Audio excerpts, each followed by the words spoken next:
Hello, good afternoon. Welcome to Flory Models live with you, 3 o'clock on the 1st of May 2020. It's May Day. It is May Day. It is May Day. It's like 1st of summer, is it? Is it spring? Whichever one. I don't know. I don't know. Sure. We've had the April showers today and yesterday, although it's quite nice out there now. It's actually the sun is coming out and is shining upon us all. We trust everybody's doing very well. Another month with us to make our way through. To be honest with you, we just say this now. Nobody ask any questions for probably the first hour. Purely because we've got loads to talk about. We've got lots of kits to talk about. I've got a pile down here that Matt sent me down as well. We're going to talk about. Matt's got a load of stuff as well. So just say now, don't post up any questions because we're not going to be reading the chats for the first bit of the show. When we say questions, then shout out and we'll go through as many as we can in the time that we've actually got left over. Anyway, are we all good? I know we were on air, 9 hours ago, whatever it was. So, well, a bit more than that. What were we, 12, so 18 hours ago?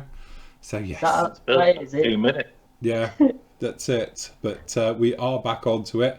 My point of view, loads of stuff has gone up today. You've probably seen it over the various sites. Obviously, you've got part 1 of the 2001 Discovery XD1, which is...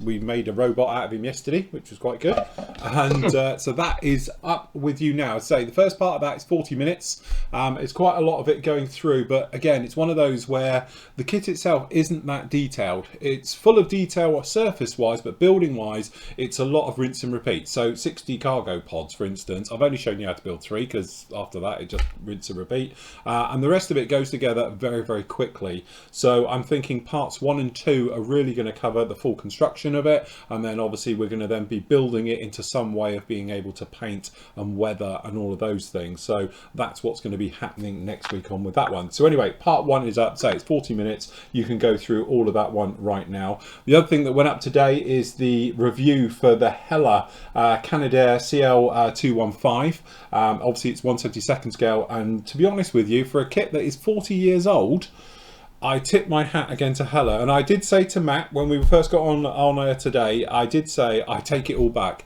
because I had made up in my mind that Hella were awful for years, and I have to take it back because that kit's 40 years old and it is beautifully done. It's all surface details, but that's exactly what you want with you know, that particular aircraft, because it is all surface detail, it's all riveting, everything else like that, and it is absolutely beautifully recreated. You can probably see a little bit down in here. Oh no, I haven't got it on this bit. But there it is. So that review is up with you now. Oh, and that click in there it is. It's up with you now. But again, if you haven't looked at Hella, and let's face it, if you're like me, you've probably made your mind up that they're rubbish and avoid them like the plague. They are definitely worth a look. They have got some awful kits, I'm not going to lie, but they've got some real gems in there. And that one is something that I'm planning on building in the future. As you'll see in a minute, I've got some big projects coming up, which we'll talk about. But that's definitely one on my hit list to do that particular kit. But I've sort of fallen in love with it now. Now I've seen the kit as well. And although it's god-awful yellow, which even my camera was struggling with, it was that bad. The surface detail and the way it actually goes together and stuff like that, I should think it's going to lend itself to make a very, very nice model. And a couple of questions, because people have asked me this one already and I've had it on social media. The Hella one is the one. So it's been reboxed by Revell back in whenever, and also they redid it to be the 415.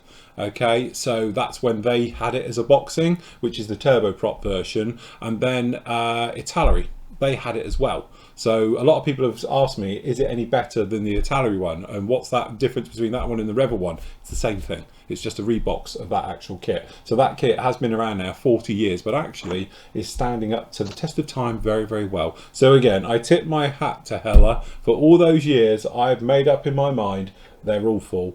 Actually, they did some very, very nice kits. So we'll be stocking them now. That's the way to do it. Absolutely. Absolutely, you're a Hella convert, aren't you? I am. I've turned into a real Hella convert. I feel like almost that I've missed out, if that makes sense. Because when you were a kid? Yeah, because I never built Hella because I always thought they were rubbish. You know what? I always thought Hella was the better out of a. I'm not going to say a bad bunch. That's not really a fair thing to say. But you know, if you put them up against the Matchbox and Airfix of the day, I thought Hella was a better kit. Yeah. You got better. You all got a bit of a cockpit. Mm-hmm. And you got more detail for your money. So, you know, I know they obviously concentrated a lot on their home market for French stuff, or you know what the French Air Force and Navy were using at the time. But there is some. I think there is some gems in there. You know, I think Nathan's got a Strosser, is it the German? Yeah. Thing, and that's not a bad aircraft. I don't think it's not a bad kit, is it, for its age? Again, that's knocking on. But it's just a shame. Sorry, Nate. I think it's just a shame that they don't do some new toolings of some of the stuff now. You know, it's But I think when I was saying to you before we came on, the price point of them's not expensive. They've not gone down. Say other manufacturers are releasing 40-odd-year-old kits, and they're quite expensive. I still think they're quite reasonably priced for what you get. So. You know, you pay money to take your choice, but there's some definitely some unique subjects that you don't get from anybody else. So, and again, some of the aircraft, like that one, for instance, and like covering you'll see it in the review. But when you see the crispness of that raised detail all the way over it, you want raised detail. That would not work if it is recessed, because that aircraft is not recessed details. It's all domed rivets right the way over it. So you need those in there. But the way it actually goes together in that, I don't think you're going to be too much of a problem to replace the rivets, even if you're going to put recessed, because it's only in small areas and things. So, like the wing seam will be the big one at the top. That's one piece at the top. So it's hidden underneath the engines. There's a little bit of thought the way that this actually goes together. And it will be a really interesting one. It's just that now I'm thinking, how am I going to display it? Do I try and do it water bombing in flight with a bit of something? Or do you think, stick it on water, just shut down? Or do you put it on its wheels and just take the easy option? So I don't know.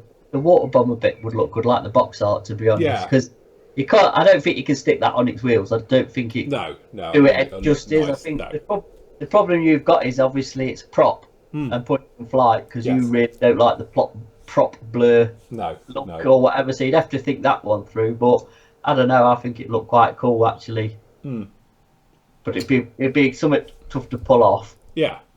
And the interesting thing is, this thing has been boxed now probably over 10 times by Hella themselves, let alone everybody else. And some of the box art is very, very nice, but that's the original box art from 1980. They've actually gone back and used that one. It doesn't have the strip. Originally, it was the entire box of this bit here. So they've obviously put this strip in, its own different. But that picture there is the original one from 1980. Which funny, because when I was going back through it on ScaleMates to have a look, and it was like they do some lovely box arts with it, with infernos behind it and fire and all of this, and they've gone back to the original box art for it, which again I think is really nice for that one. So, and they do some all their kits. All the kits they've re-released, I think, have got the original box art. So nice. Like you, the thing you've just built, can't think what it is. You know what I mean? Yeah, that's got the box art. Trojan, Trojan, that was it. I think that's got the original box art from the boxing you've got. Yeah. But in the new style. So, yeah. How many Hella kits you got, Nate? I've got a couple here and there. Like you said, I used Hella for the weird stuff. So, I've got the Stosser and I've got a couple that, what my stash is like. I'm not sure if I'm honest. Well, they do. I have hung my nose over a Nord Nautilus that they do, which is a twin boom transport. But the Luftwaffe used it, and obviously the French used it. And a few times I thought, I'll purchase that, and then changed my mind. But yeah, I've seen a few built up, and it does build up into not a bad looking kit, to be honest. So I think we're going to that thing, because of raised panel lines rather than recess. It can get yourself you talk yourself out of kits because it's raised panel lines. How am I going to cope with that or whatever? But to be honest, after me doing that JU86, which is the old Italeri kit, which has got, actually they look all right. There's ways around you can still make them look good without rescribing and going through down that route. So a bit of imagination, especially with oil paints and stuff with the weathering. Yeah. And you still come out with a lovely looking kit. So yeah. And if I just get it to play. The parts on there, say the canopies have got a little bit of, it's not as crisp as perhaps you'd want, but actually because of what it is, I wouldn't worry about it. It wouldn't be too much of a problem to fix any of the details on that one. But the big thing is when you look at the detail on the raised riveting, again, it's literally beautifully done. It is so fine. I think if somebody had handed me that kit and I didn't do a bit of homework on it, I'd have really thought it was a modern kit, because it is that crisp and fine. It's not like the old Frog Shackleton, which is just a mess, you know. As I say, in a minute it will cut to the close-up of it. There you go. And they are so fine, and they're quite sharp on the finger. That's how sharp they are for the details of it, you know. And it is very, very nice. But also, we were saying the decal sheet is amazing, which obviously is a new part of the kit, because the decal sheet is the size of the box. It's huge with all the versions in there, and it is absolutely gorgeous right the way through. And if you wanted to be a little bit smart with it as well, you could open it all up. You could actually do it with the dump for the drop tanks actually open. Because obviously the tanks are in it, and it's got the overflow bits. You could open up the actual doors if you wanted to, and then internally, although it has got some pretty chunky ejector pins, that's showing its age, you can see the difference, you know, and they are all amongst in there. If you weren't worried about that, you could get away with doing quite a nice internal job on it as well, you know. Just so you know, like the raised rivet detail on that, I know I've got that Fraylon, you know, the Fraylon that they did. Yeah. And being a helicopter, obviously that's rivets and raised rivets, and they're in scale. They're really, really nicely done on that. Yeah, it is. I must admit, I really was blown away, because this thing was cellophaned up, so I couldn't even have a sneaky peek before I did the review. And literally, I haven't seen this kit before, so here I am. I did a quick bit of homework on scale mates, and it's like 1980, and at that point I thought, oh God, what are we in for? And when I opened it up, I was totally surprised in a very positive way, going right the way through. Again, it's going to have a few little issues. There's a little bit of flash on it and things like that, but for a 1980s kit, 40 years old, I think it's absolute gem. And that's it. Afterwards, I came off of doing the review thinking, you know, all these years I've been dismissing Hella as being a second-rate company, and it's just going to be full of flash. And I suppose, you know, the direct comparison is always going to be with Airfix, that I thought it was just going to be worse than Airfix. And remembering how bad Airfix was back in the 80s, you know, and actually, no, it's not. It's actually very, very nice. And I said, like on there, the engines, if you wanted to, you could swap them out, you know, for something a little bit nicer for the engines if you wanted to show them and everything else. But it's all there. It's all very nice. The only thing is, it's very yellow. It's very yellow. Well, you do get a cockpit, don't you? Yeah, full cockpit. Yeah, proper cockpit with it. Yeah, you got all the bulkheads and everything.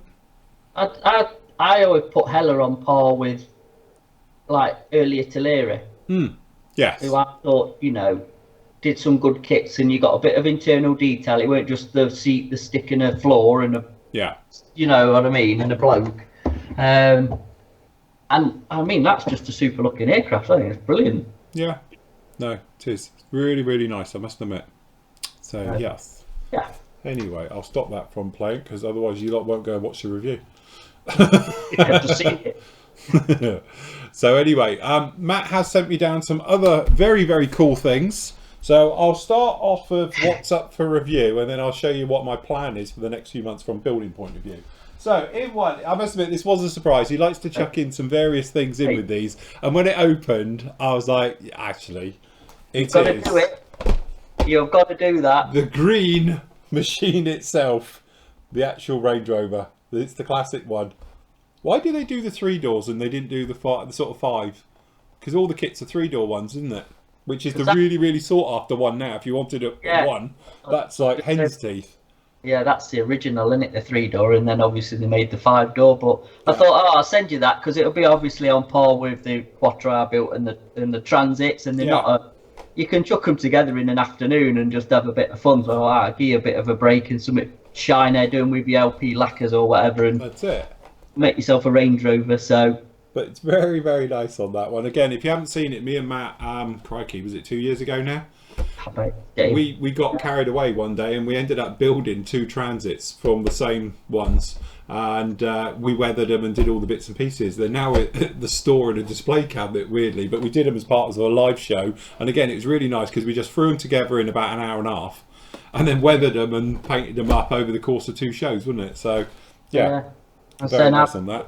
I've built the Audi Quattro Rally one and the Lamborghini Miura. Yeah. And again, I mean, they are showing the range, they're nowhere near detail, but they're so stress-free and they're very well engineered because they're old Esky kits. And obviously, I presume Italeri at the time did the tooling because they've got the molds now. And I think they actually stand the test of time. They fit pretty good. The details, all right, it's okay. It's not crisp and brilliant like a modern kit, but they're fun. They're good fun. I have to say, this is that thing where you can get really carried away with kits and doing all the things. There isn't much to these. They literally, you could put one together in an hour and a half, you know, from a gluing point of view and all of that.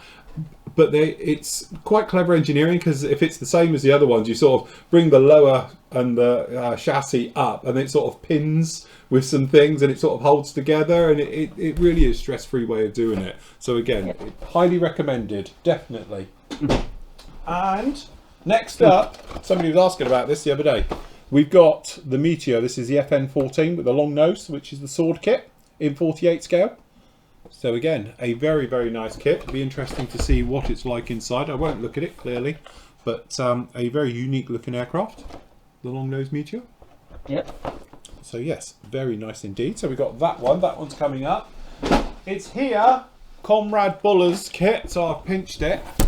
The Heinz. Somebody's actually asked. I did see it up there a minute ago, just as it was going through. I can't remember who asked. Somebody was saying about they ordered theirs last week. They are going out. Matt's been doing them literally every day. Yeah, loads gone out. Loads gone out today, and well, all the ones that were fingered Friday have gone.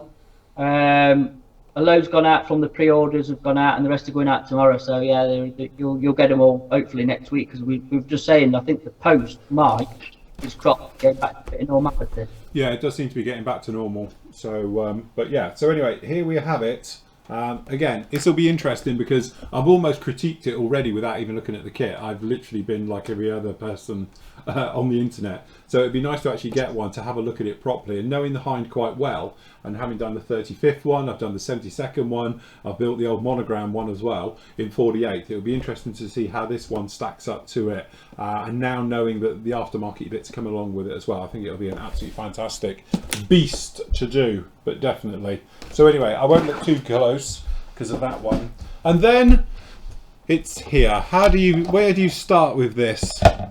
Okay. We're from the beginning.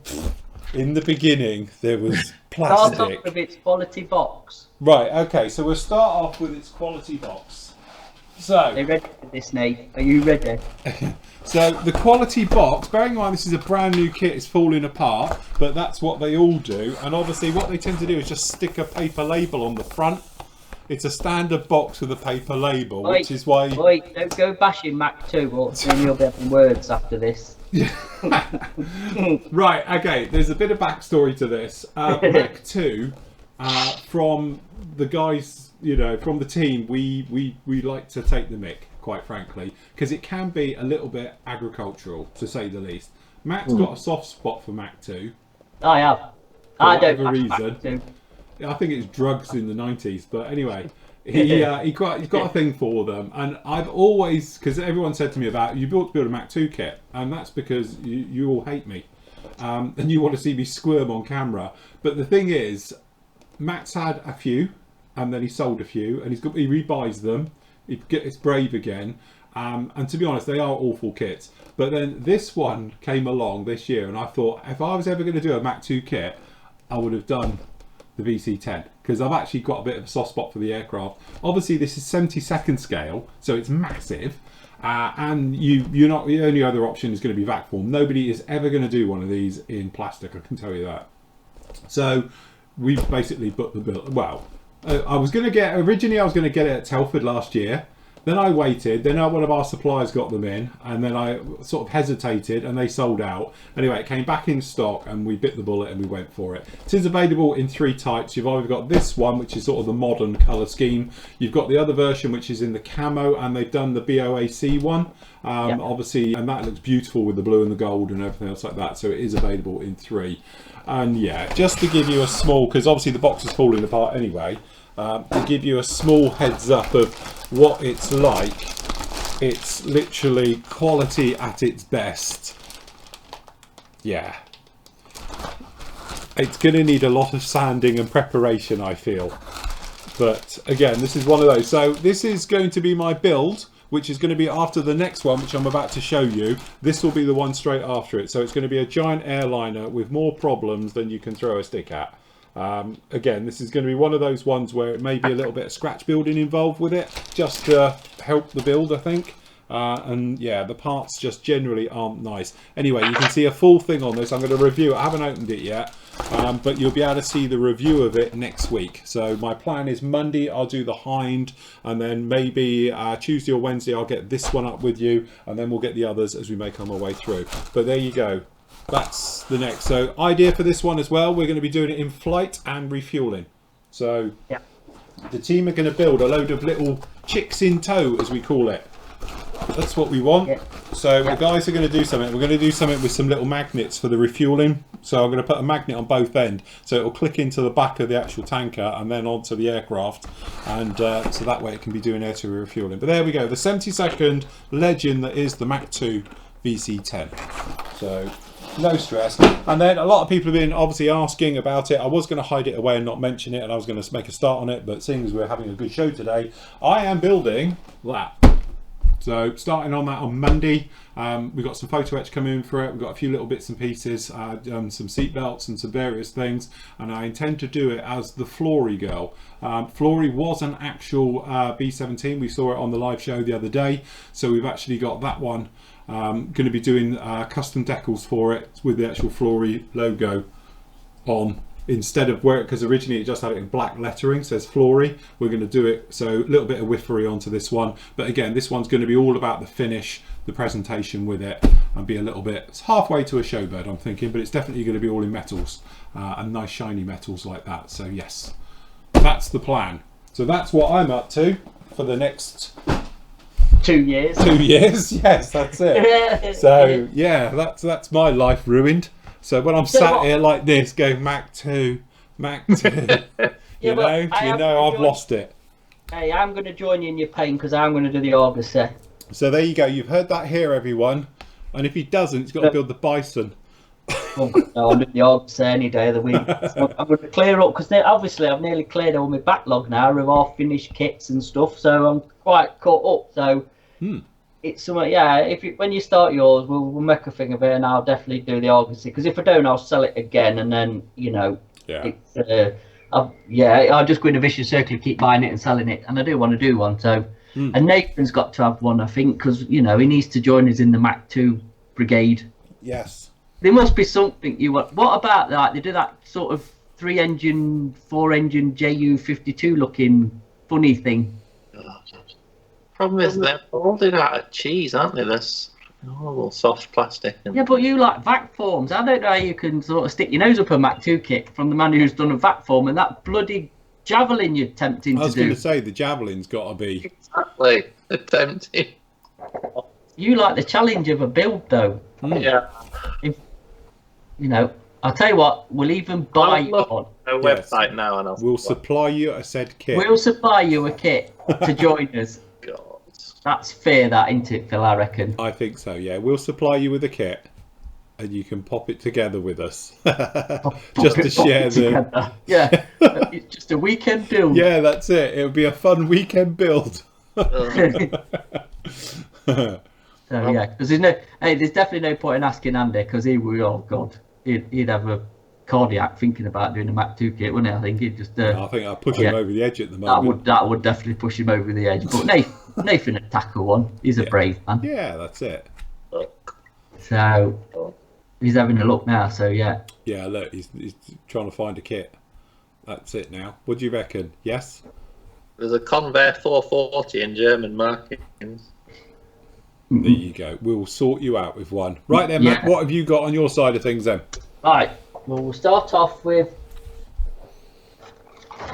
the nice new, the IBG in 72nd, the Scammels, because there's this one and the artillery transporter. And to be honest with you, I gave them Lydia because we're in the house to thing, and I've got the same ones. Oh, if right. that makes sense. I've got 2 of each. Yeah. But I had 2 of this one that I bought in. I wanted one of each. So anyway, they're going to be up on the store this weekend. So I picked them up today.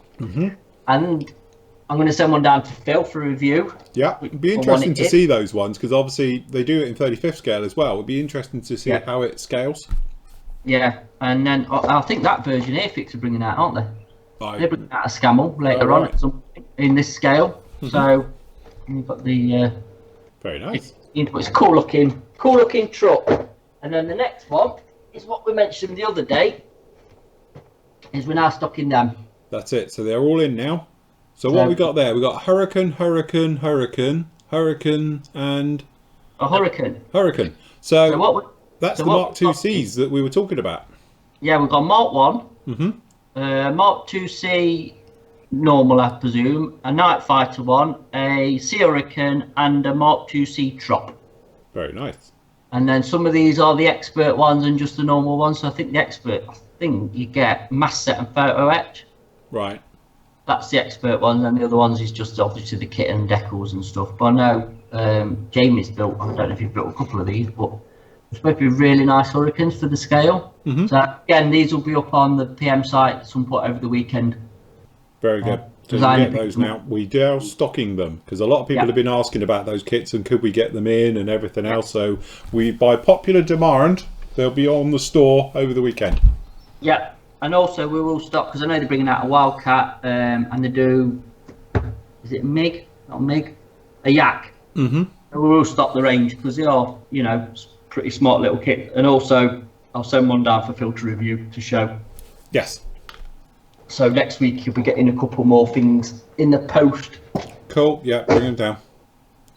So yeah. Sorry, there's a question here. Any news on Wing That Wing's closing down? No. They're not, are they? See, I'm not overly convinced they are.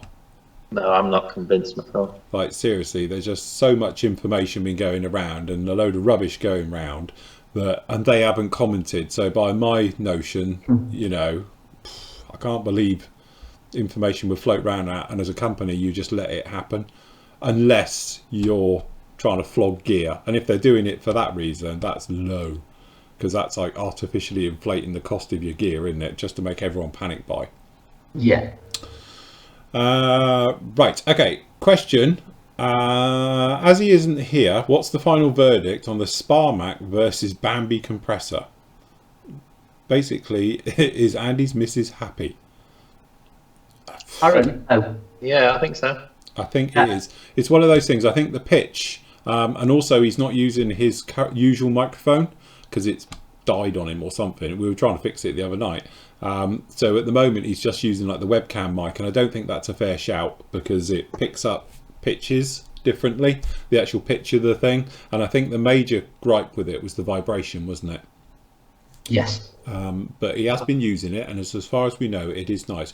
Is it 200 quid nicer? I don't know. So time will tell. It's what I think the best thing with that type of equipment, like when I've done things like, my bigger purchases, shall we say, I think it's always nice not to review it just when you open the box, because you don't know it yourself. It's nicer to do it 6 months later, and you can speak from a user point of view then, of how you've got on with it, anything you found that was wrong. Just looking at it in the box, it's definitely one of those where you want to use it for a little while and just see how you get on with it. And he'll be able to say then how quickly it fills up, how he goes through the air, various things. To me it's a funny thing for it to, like, under the circumstances, obviously, like Shell's working from home. So it's a funny purchase in my eyes when you're not going to be at home forever. Does that make sense? But hey ho, each to their own. So now he's got 3 compressors. Yes. Apparently. Listen, shall we talk about airbrushes, by the way, before we forget? Go on then. Go on then, Nate. Well, you two can confess, because you two did it. Yes, well, I'll get mine. Okay, backstory, in case you didn't watch last night's show, we were talking about needle sizes and how you tell the difference between needle size. And this original question came about because one of you guys was saying you get a drip form on basically the needle, and when you go up to your model and you press air, it flicks it.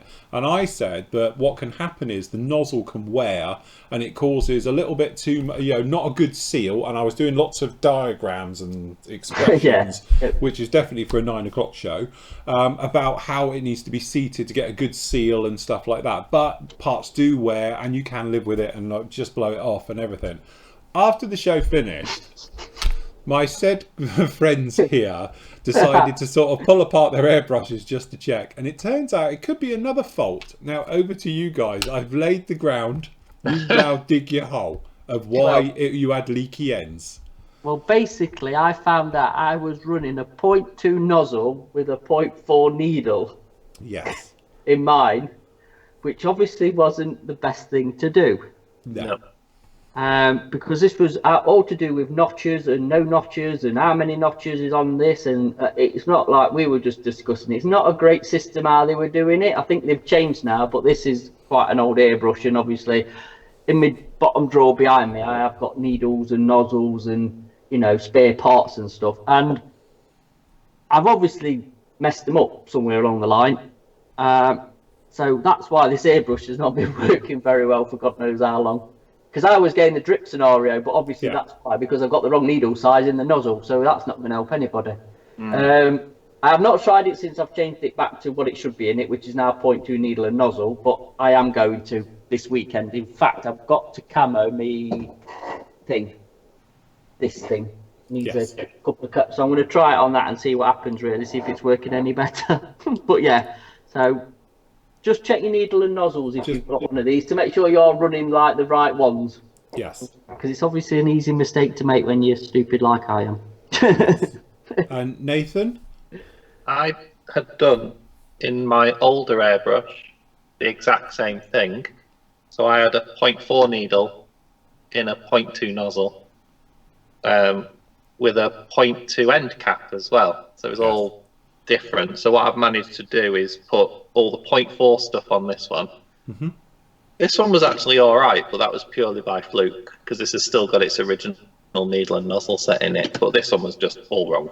So now it's like, oh, I didn't even realise you had different end caps. Yeah, so what we're talking about is actually on your airbrush itself, the actual end cap, the bit which, depending on your one, if you're like Harder and Steenbeck or if you're anyone else is, it's the actual end bit itself, not the guard. It's the actual nozzle where it's got the hole, because the hole is different for different nozzle sizes. Some manufacturers do it slightly different, but in Harder and Steenbeck's case, the 0.5 and the 2 use one size, and then the 0.4, I think, and 6 use the next size up, so it has an entire different end on it as well. So you can hear it running on, and I know other people who've actually put like a 0.4 into a 0.15s, and then they wonder why I get no air. It's because there's no gap.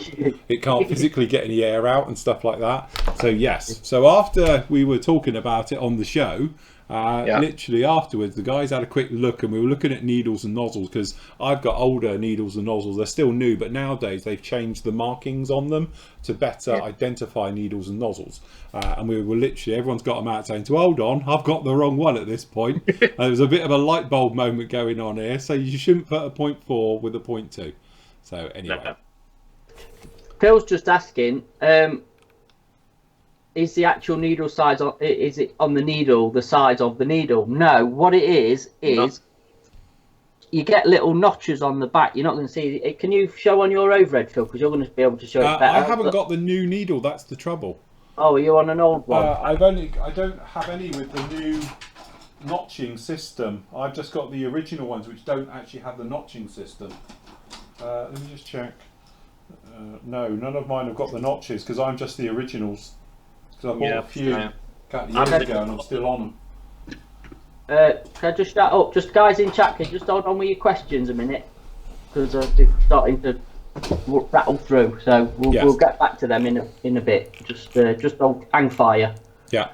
The old needle I've got is, you're not going to see it, I can't even think it, but this one's got no notches on the needle, which is a 0.2 at the back. I don't think you're going to see on the back on here, on the 0.4 was a notch, a cutout around here. I'm not sure on the 0.5s or what's on them, because I don't think I've got one. But if it's a 0.2, it shouldn't have any, I don't think. It should be smooth at the back.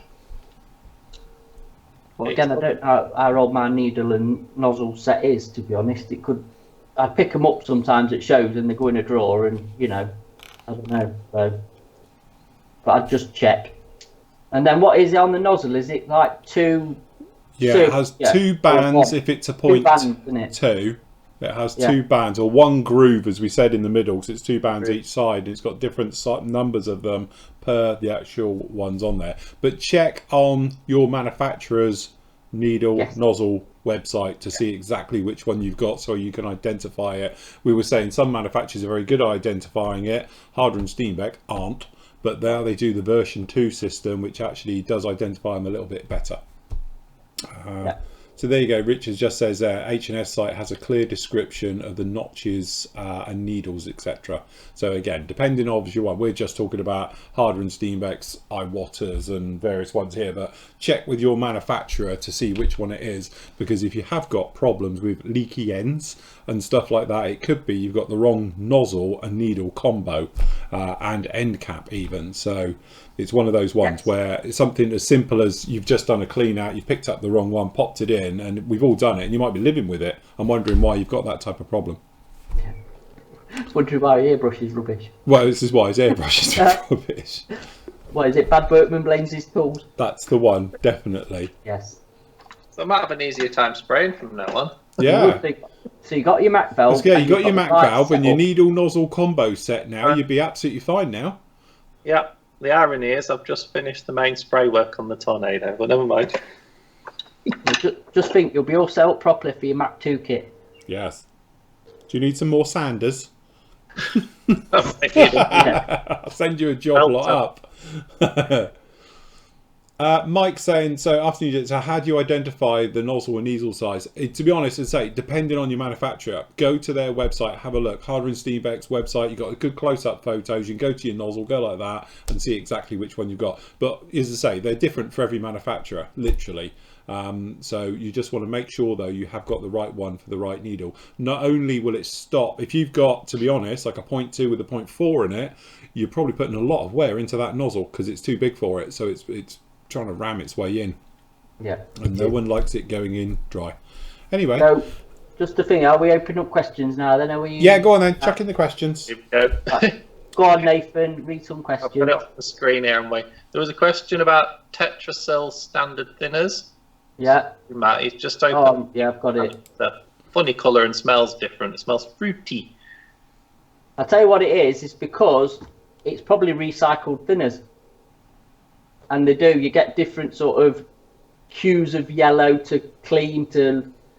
it should be fine. It shouldn't be a problem. But what they do, the dirty thinners that comes out, they recycle it and clean it and thing it again, sort of can it up again. So it could be that, but I've never known celly thinners to go off, to be honest. There you go. So it should be fine. Yeah, I won't worry about it. So yeah. And then Peter's put a question for Phil on. It's when he built the Kenworth truck, did he have any issues with handling the Molotov chrome after spraying? He sprayed a 125th car bumper and left it for 2 weeks due to work commitments. When he's gone back to attach the parts, it's tarnished and lost its shine from handling it. Not that much, because obviously I handle to fit all my chrome parts because they're all sprayed obviously off the vehicle and I put them on, but I did wear gloves. So just because I was more worried about the acids and the oils from your hands, more a case really of fingerprints and stuff on it.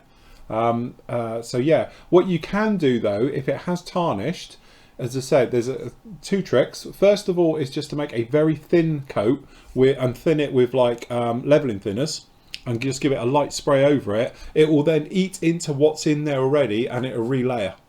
And that's the nice thing with it. Or you could literally try and just give it a quick light spray with just thinners and it will reactivate it. It will literally kickstart it and you'll go again. So that's the thing. As for handling it and all the rest of it, it's one of those ones where, it's a very fragile thing. It's not designed for wear and tear. I must admit, I spoke to a friend of mine who's on about, oh great, I'll redo my bumper. I don't think it's quite like that. It's not an industrial product which is going to weather. I think the weather would strip it off and all the rest of it. And ultraviolet light will probably kill it. So you do want to handle it with kid gloves. To be honest, I haven't seen mine. We'll have to check the one because to be honest, it's in the warehouse at the moment. My one, isn't it? Up on the mezzanine level. So it'd be interesting to see how it looks now because it's been in there for the last 8 months. Yeah. And we'll see if it's still shiny and see how it's weathering there.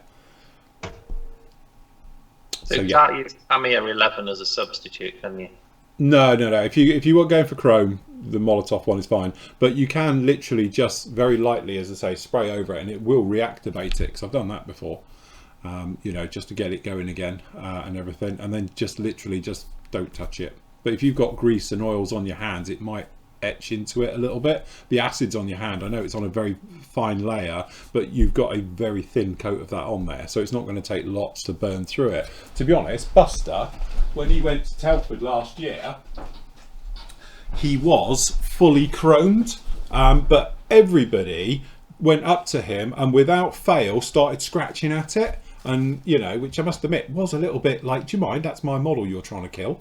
But hold on, if I just go, where are we? People busted. But this was Buster, you know, and he was chrome, as you can see from here down. I know chrome's horrible for the camera, but you see how he's tarnished and gone flat? This is because everybody was doing this. Literally, without fail, people were coming up because he was like full chrome, literally on the front end, and literally just doing this, trying to wear through it. Hey. Yeah, it was. It's a wonder he didn't have, like, you know, Andy pop out in a genie outfit. But, you know, but seriously, and that's why this has gone this colour, and it is through people handling. But as you can see under here, where people haven't done it, it's still actually quite nice down under there. I've got the close cam. There we go. You can see it underneath, but you can probably see how it's sort of gone. You can see it's not so bad there. But again, it's because everybody was rubbing it, trying to rub it off. It's the first thing everybody did. They go, oh, that's shiny, and started attacking him. So, bless him. Needs a rechrome. But, you can see he's not so bad. Say, camera hates it anyway. It doesn't really show it. So, yes. Isn't that weird? Is that dust? Oh, it is. The weird thing is I can't see it with my eyes, but it's showing on camera. There's where I could be thing underneath when we were sanding him, but it's weird. I can see it on camera, but there we go. So again, it's not hard stuff, but it's one of those things. I don't know how well you can see it on camera from this angle. So chrome and cameras just don't go on. They don't like each other. So yes. Where are we? Right, we've got a load of questions in ours. Go on, Nate, fire them away. I'm just going to pick up one that David's looking for a much more diverse colour range than what Tamiya offer. What's the best alternative to Tamiya? And I think it's for acrylics. I'd go for model colour if you want a diverse range. Vallejo. Yeah, or Hataka Red. Depends what you want to do with them, doesn't it? Depends what he's doing, but yeah, if you want like proper paint for aircraft and armour, then obviously there's the AK range, there's the Attacker Red range, the blue range, or the red range. MiG do one. If you want to just a sort of general paint range, then there's that Gen 3 stuff from AK or model colour. All right, World War II armour and aircraft. Is AK real colour an option? That's not a proper acrylic, though. That's a true acrylic there. You're going down that alcohol-based one, aren't you?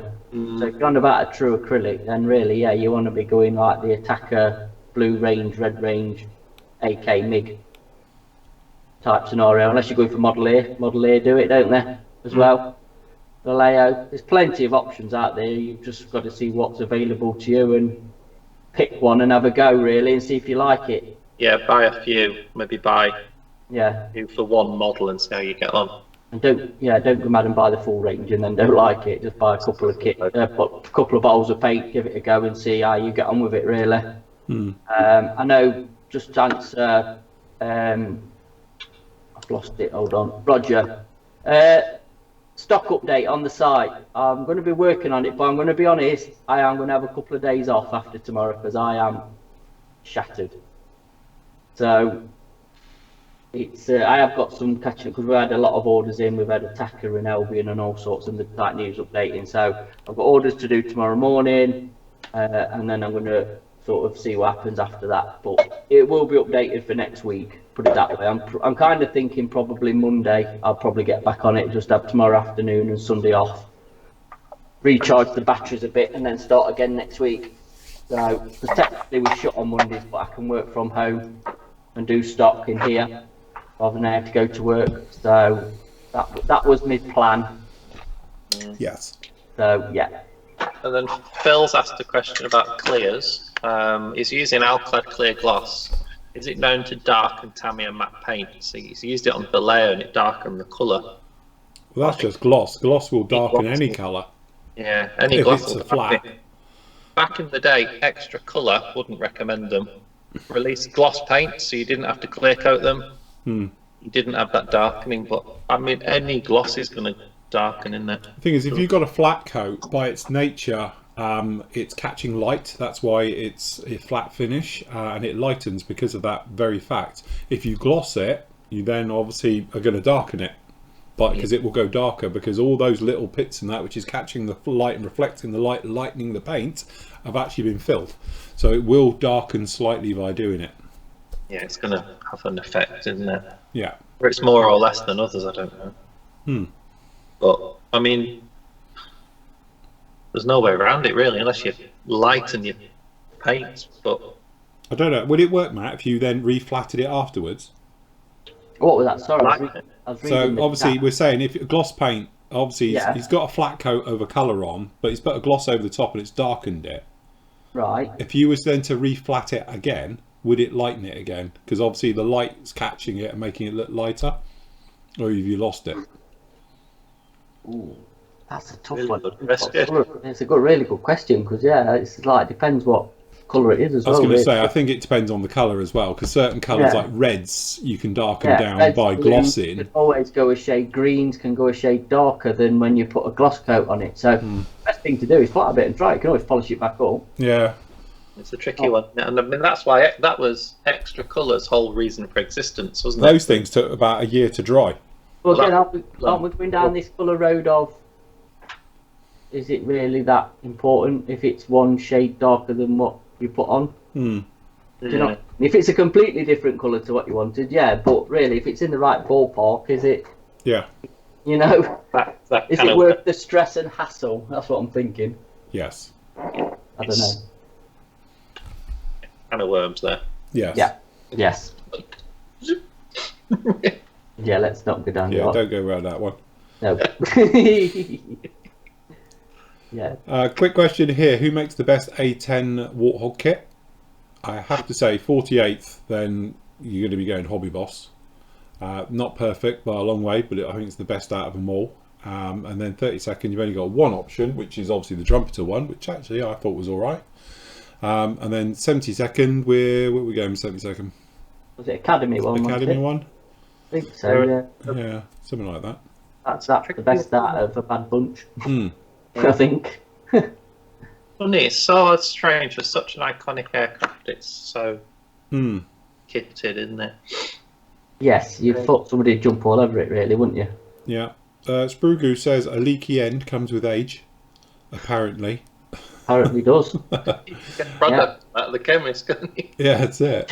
Right. Question: anyone make a decent 148 scale Hurricane Mark IIB? Ooh. Mark 2B. He's looking to do an India, China, Burma build. Oh god. Would that be Asagawa? Because they did 48 Hurricane. Yeah. But it's. What's the B bit? I don't know. Because I'm looking at this one up here. It's wrong scale, but this is a Mark 2C in the Burma Indian Kings. Yeah, So is B just is it like the Spitfire with different guns in the wings? maybe. I mean, Is the it B that Italy- has the cannons in the wings? Yeah, you know, I don't know. the wrong scale this anyway. But Yeah. everyone was lauded when it came out as a good kit. Okay, I've got more Mark 2Cs and. C's, yeah, lots of C's, but not a B. Got lots of C's and no B's. Yeah, they're all C's and just Mark 1s, so I don't know. There must be a reason it's the B if it's. I don't know. Yeah. Not sort of upbringing with Hurricanes, I'm afraid. Well, look, while I've just had a quick look there, Yeah. Rick says, seeing Nathan has his Airfix VC10 out, I have the same kit. I picked it up with a resin extra fuselage, so you can, fuselage you can fit in. Can you tell me what the difference this makes to the model kit? I don't know. Did they make a change to them? I don't know. This is still sealed, although very rapidly. Is it? Is it like a fuselage segment? Did they stretch it or something? I don't know. There's a plug to stretch it, like that's most likely, isn't it? Yeah. I don't know on that one, I'm afraid, Rick. I must admit, I'm not up on it. I will have to do a bit of homework before I start my build on that one. I have to do a bit of research on there. So that involves watching lots of YouTube videos normally. Yeah. Just answer this, Phil, quick. Richard, I've seen your email, but it was literally before we came on, and I'll email you back when we've finished. So that's that one. And Clive's got a question for you, Phil. My COVID build is a 1988 French Airfix kit. Fit is awful in quite a few gaps, but there's also a lot of sinkholes on the outside. What's a good product to fill the sunken areas? I have on the shelf Milliput Standard and Fine, Mr. Dissolve Putty and Perfect Putty. To be honest with you, Dissolve Putty might be your option. Because the thing is, you want something that's going to become part of the plastic. If you're going to use something like Perfect Plastic Putty, the only trouble with that is that it doesn't properly attach to the model. So in sink marks, I think you want something to sand in. You can use it, but again, I think you might be better off with something like a Dissolve Putty. To be honest, like a sprue glue as well. If you go in there with a bit of the old sprue glue and make up some and stick that in, that works great for it because it sort of self-levels and it becomes part of the model. Because that's the only trouble with Perfect Plastic Putty. I've said about it before. It's fine for doing little jobs here and there, but when it's on the surface of things, one is it absorbs paint. Because it dries like a chalk, so it literally will suck the life out of everything. So you need to get down some coats onto it to prime it up. It's ready for paint. And then secondly as well is that it might have a tendency to sort of crack and various things. So you just want to be a little bit careful with that. But for sink marks, because they're quite small, I should think even like a Dissolve Putty might work quite well, because they tend to be then like a lacquer based product and it will etch in properly and it will stick. And go for it. But obviously sink marks are very small, so it doesn't take very long for it to dry either. I think sprue glue is the best option. That's how I would do it. I like using sprue glue because it self-levels, it dries, you get minimal shrinkage with it as well, and it's easy to sand. It's just part of the plastic then. I might have to make up a couple of litres of that for this bloody thing. Hey, I think what I have seen on a channel, that is super glue but mixed with metallic pigment. Have you ever tried that? No. I've done super glue and baking powder. Yeah, you just use talc or baking powder. I've known people do it with flour. Well, apparently this is metallic pigment, so this is like gunmetal pigment. It's tried it with normal pigment, it doesn't work, but it works with metallic pigment. And all he's using is Zappa Gap. Oh, yeah, that one I've just chucked across me. This stuff.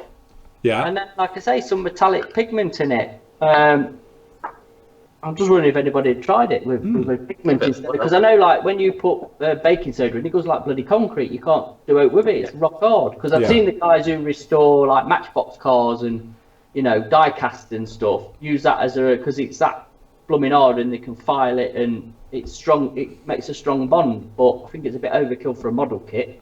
I think the thing is, if you use baking soda or powder into it, it literally goes rock hard really quickly as well. It goes off, so you can sand and get on with it. And that's why I prefer to use talc, because talc goes a bit like concrete. You've got quite a run time with it. It'll take quite a few, you give it half hour, it will start to go off, but it gives you quite a good workable time with it. And I don't think it goes quite as hard either. It's easier to sand, because we did it with Buster the other day, didn't we? That's why he's got that on him. We were just messing around, knocking some up and doing it. But again, I think for sink marks and stuff like that, sprue glue is, I quite like using that. That's why I've got bottles of it up there. But if not, I think you just want something where you can just dob it all over, leave it, come back the next day and then just sand them. If it needs a second coat, give it that. Yeah. I always find with the super glue method, the super glue seems harder than the plastic. Yeah, the problem you got is if you're going to come along and have to rescribe or something afterwards, because you go along and then you get to the super glue, just stop dead. Stop. Also, you see, you're sanding away the plastic and not the super glue, if that makes sense. There's like a little window of where the super glue's kind of sandable.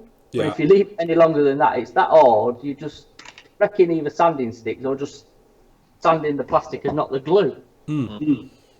I tend to use sprue glue. I only use super glue now, like on the Tornado for the wingtip lights, because they need to fill in around the edge. So I super glued them in, because then you can sand and polish it to clear, can't you? Yeah. But sprue glue is the best one because it's dead cheap, make, and it's the same plastic. It's plastic in plastic. It's plastic on plastic, so it's nice and easy to sand. You can feather it perfectly as if it's not there, isn't it? You can just blend it. Speaking of which, Spoogoo Addict, me and him are going to fall out because he just put what's a Mac valve. So yes, I think he's only joking. Oh, bloody hope so. I'll be coming around and putting a bat up his nightdress. There you go. Tiny piece of metal. Yes, there you go. That's one. It's right. Sorry, go back. Did we get back to the hurricanes and the B bit? No. Yeah, I've got a very confusingly worded. It doesn't make much sense, but it has bombs. All right.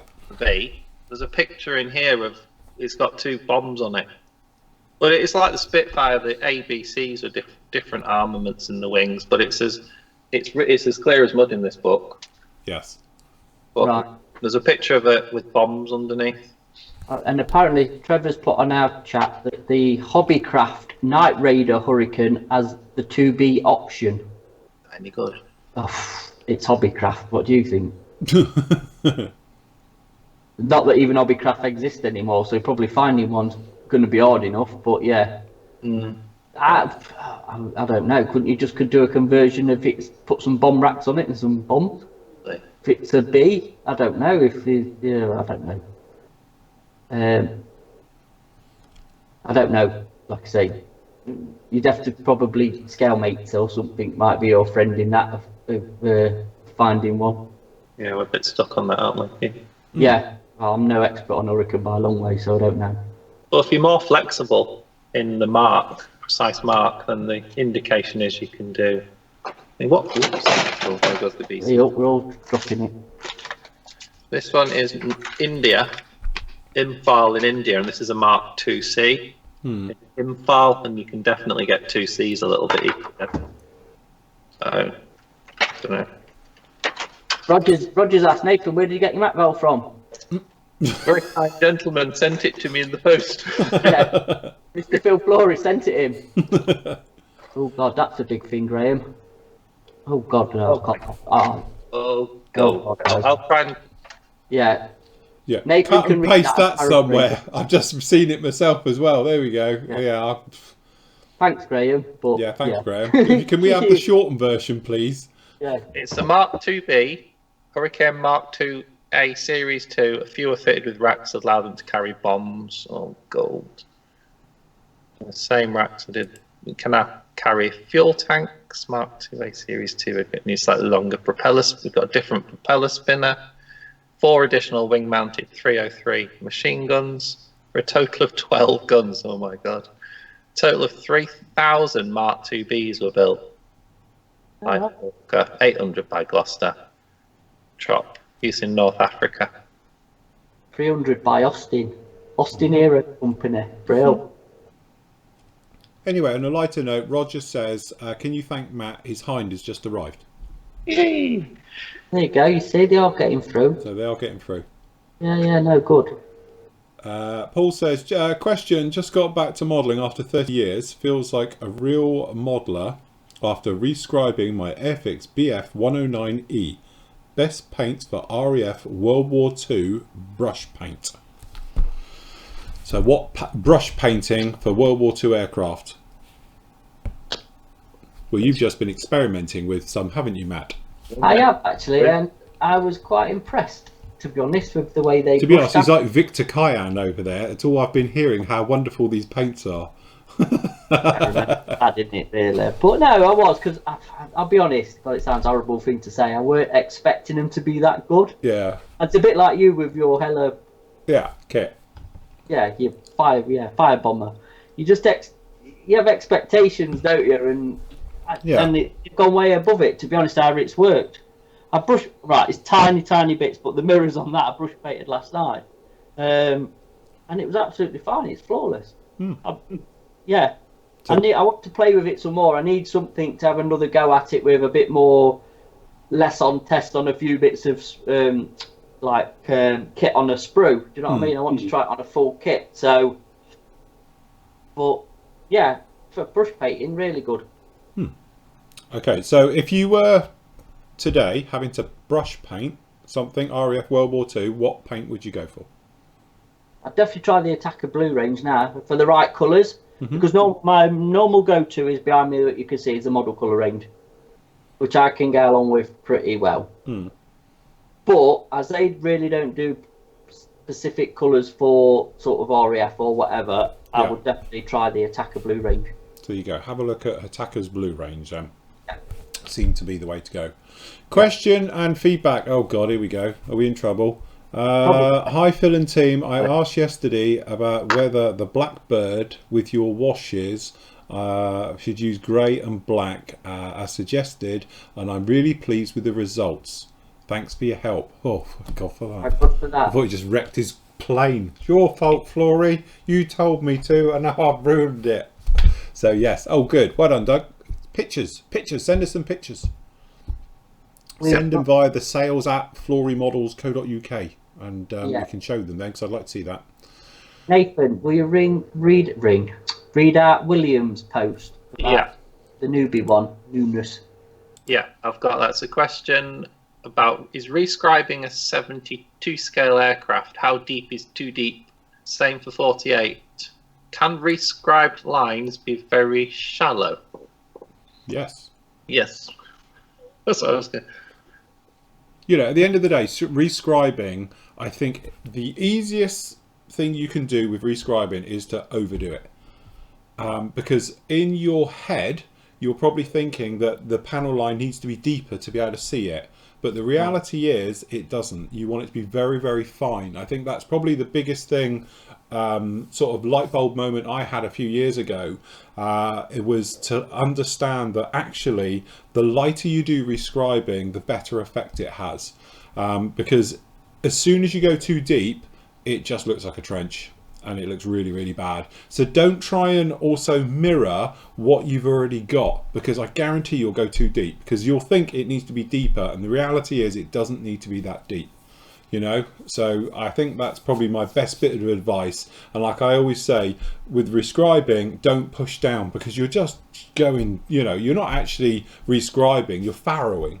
You know, you're ploughing a field literally ready for potato season, and that's what I used to do all the time. So literally pull it, let the scriber do all the work. I often say about it, you know, we all spend thousands of pounds on tools, and probably 90% of us don't know how to use them.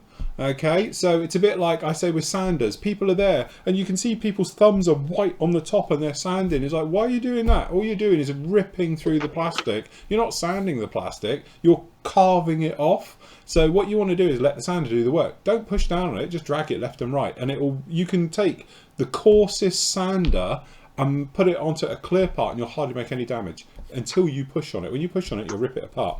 Same goes with any type of riveting. The bit where you're pushing really hard, you don't need to. Very light pressure and let the wheel do the work. And that's the other thing as well with your rescribing and re-riveting. If you're pushing, it's very easy to slip and push off. Yet if you're just holding it lightly and just running across it, you usually go in a very straight line and you don't go off on, you know, suddenly shoot off 90 degrees. You know, that bit where you're doing it, you're coming along with your scribing and all of a sudden it's like, whoop. You know, that will stop all of that as well. As soon as you literally back off, and don't be frightened that it may be, especially rescribing, you're dragging it, one pass, have a look, perhaps two passes, perhaps three, because it will follow where it was the first time. And again, as long as you just let the blade follow, it will stay in that track where it went through, you know. And it's very, very straightforward and very easy. And I think that was one of my sort of epiphany I had, was suddenly understanding that you don't need to push. You know, don't push down on it, don't add pressure, because all you're doing is making work for yourself, you know. Because it will fly off, and then you're into that thing because you've got to fill the gap that you've done or whatever damage you've caused, which then takes time. So definitely, as Nathan is finding out now clearly with the javelin. Do you know what I'm going to try for this next? Is I've done the major panel lines and it's got loads of access hatches. I'm going to prime it, yeah, and then scribe shallow enough just to take the primer away. Scribe it to plastic.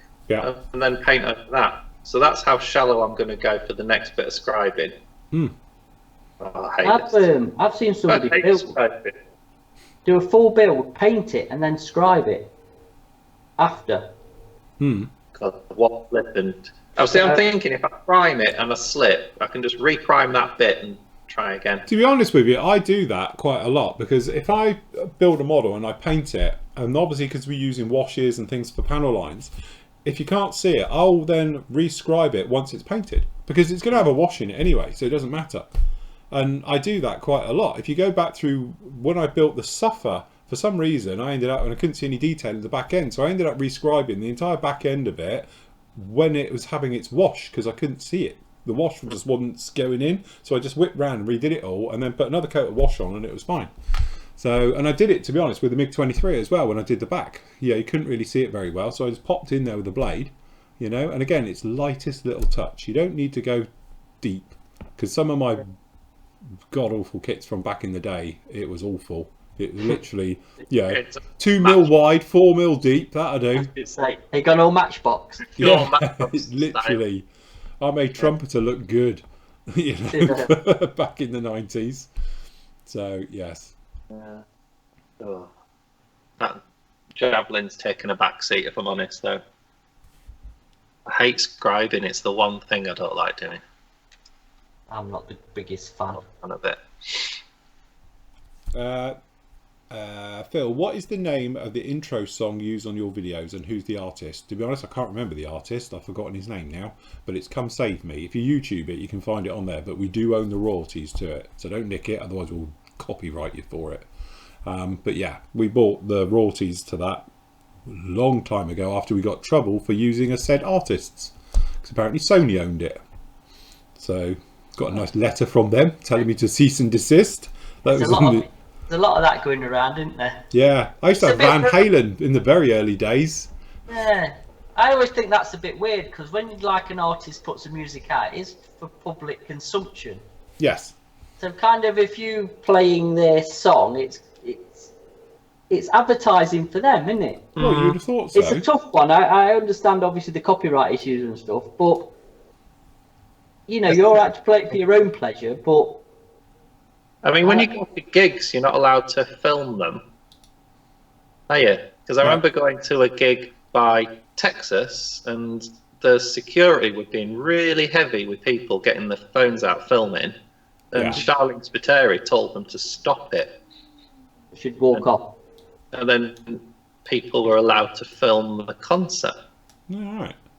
And she literally told the security guards, if you don't stop, I'm going to throw you out. Fair enough. People showed a torch in the face and said, stop, because the policy wasn't, you know, I don't know, it's just, I mean, people, that's how they make money though, isn't it? From yeah, doing gigs and concerts is where they make money. But as well, you're not enjoying the moment of the concert if you're looking through your screen of your phone. It's how kids do things these days though, isn't it? They see everything through a 4-inch screen. I know, but you're there in the moment of the concert, so it's like a bizarre. I know it's like, because obviously an age thing, obviously, and a generation thing of what it is, but yeah, I don't know. You seem to be missing the point of going to a concert if you're looking at it through your phone. Surely you can just watch what somebody else has done on YouTube and save yourself 30 quid ticket. Do you know what I mean? Yeah. To see a grainy looking video of. All shaky.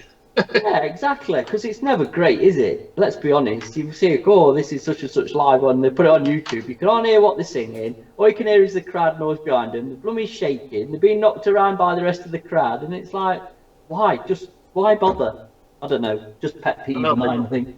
Maybe with the decline of like compact discs and records, I think music rights owners have become very aggressive in their intellectual property rights, haven't they? Yeah. And I follow a guy on YouTube that does like an analysis of a song, and obviously plays bits of the song to analyze it, and he gets taken down all the time, and he's talking them up. Yeah, but surely that's the record company, isn't it? Yeah. Because not really probably the artist. The artists are just there to be used and abused, let's be fair, innit? And then discarded after 2 albums, or if you're lucky, you've got a bit of a shelf life. I know we're going off tangent here, talking about music models, but you know, it's going to rant about it. So, yeah. Carry on, sorry. Probably for a different show, this. We might carry this on tomorrow night, Nathan. Yeah. Well, proper chat about music. Put loads of music on, so Phil gets 100 copyright strikes in one video. Yeah, I'll get my Spotify on and just keep playing snippets for him. Well, the thing is, I don't know how it works that, because obviously we get quite a lot of copyright strikes all the time for some of the pranks we get up to.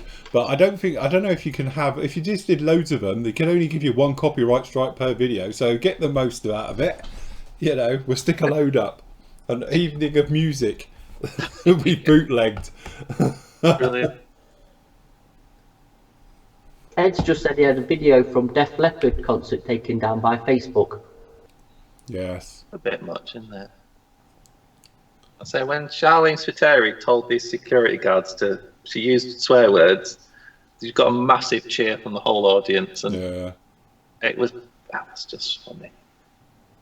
But yeah, to be fair though, actually, Nigel's put a good point up here, because the Beatles stopped doing live music because they just couldn't hear themselves what they were doing. And they couldn't hear. Because of the screaming girls, wasn't it? And they just like, I sort of had enough of this because we can't hear ourselves, never mind, nobody's listening to us. So, you know, they could be singing nursery rhymes and they wouldn't know any different, would they? So, fair point. Oh well. Anyway.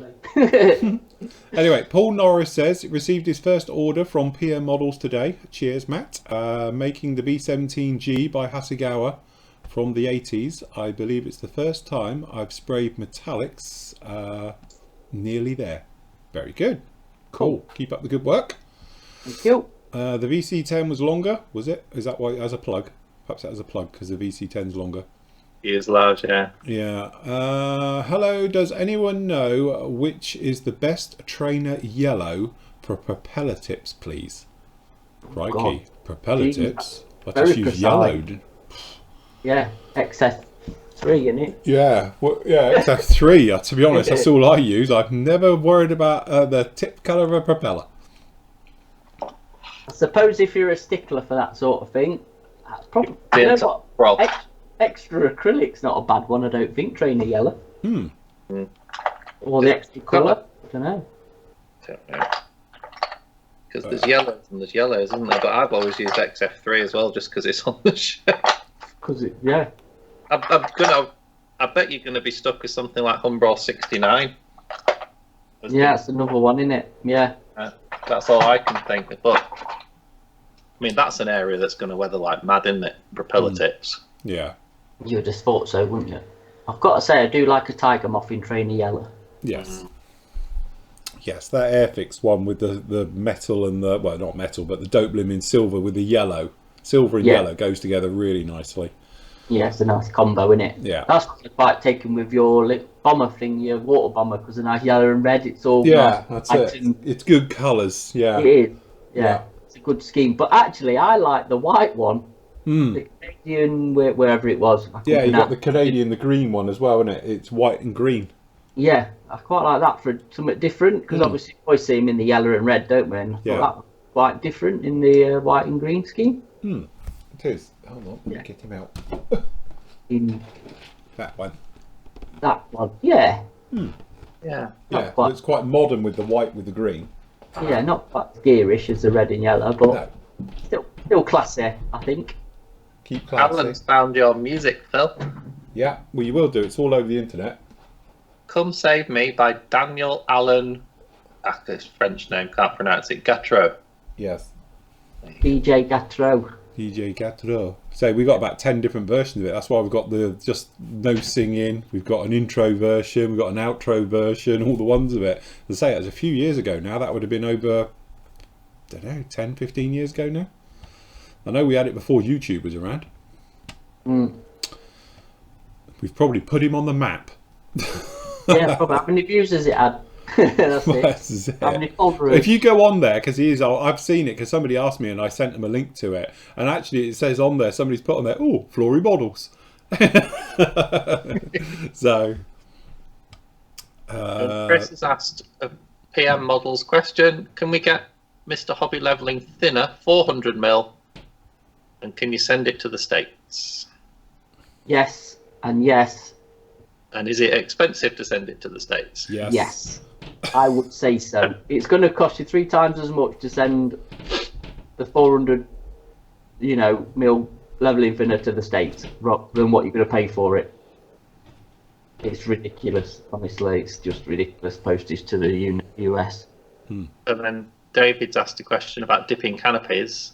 He knows that you can dip a canopy to clear up foggy plastic. Does it help with distortion?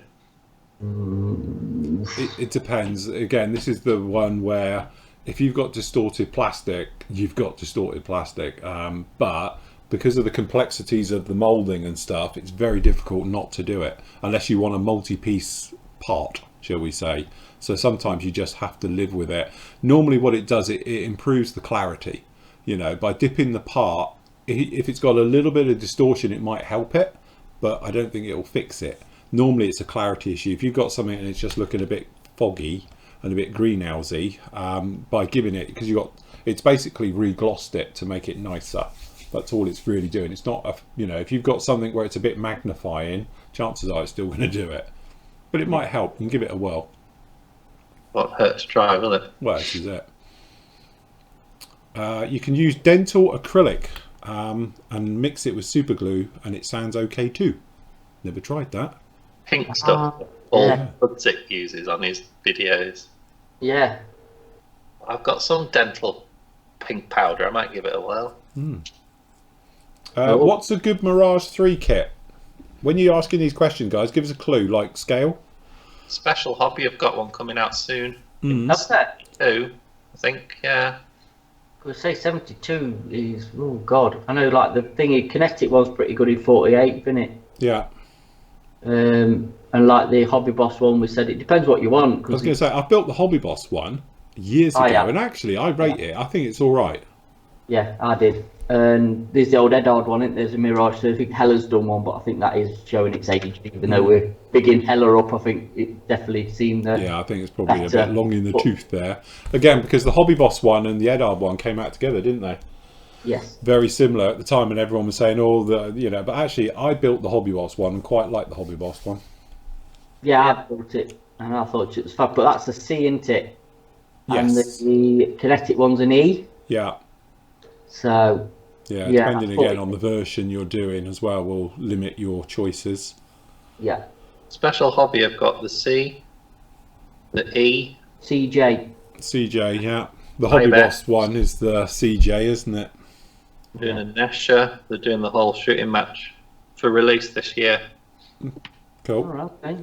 Didn't know they were doing a Mirage 3.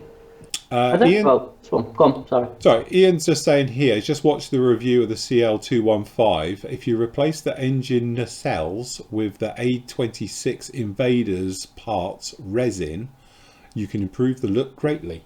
Oh, see? There you go. Right, better get them ordered. We'll have to order them, right?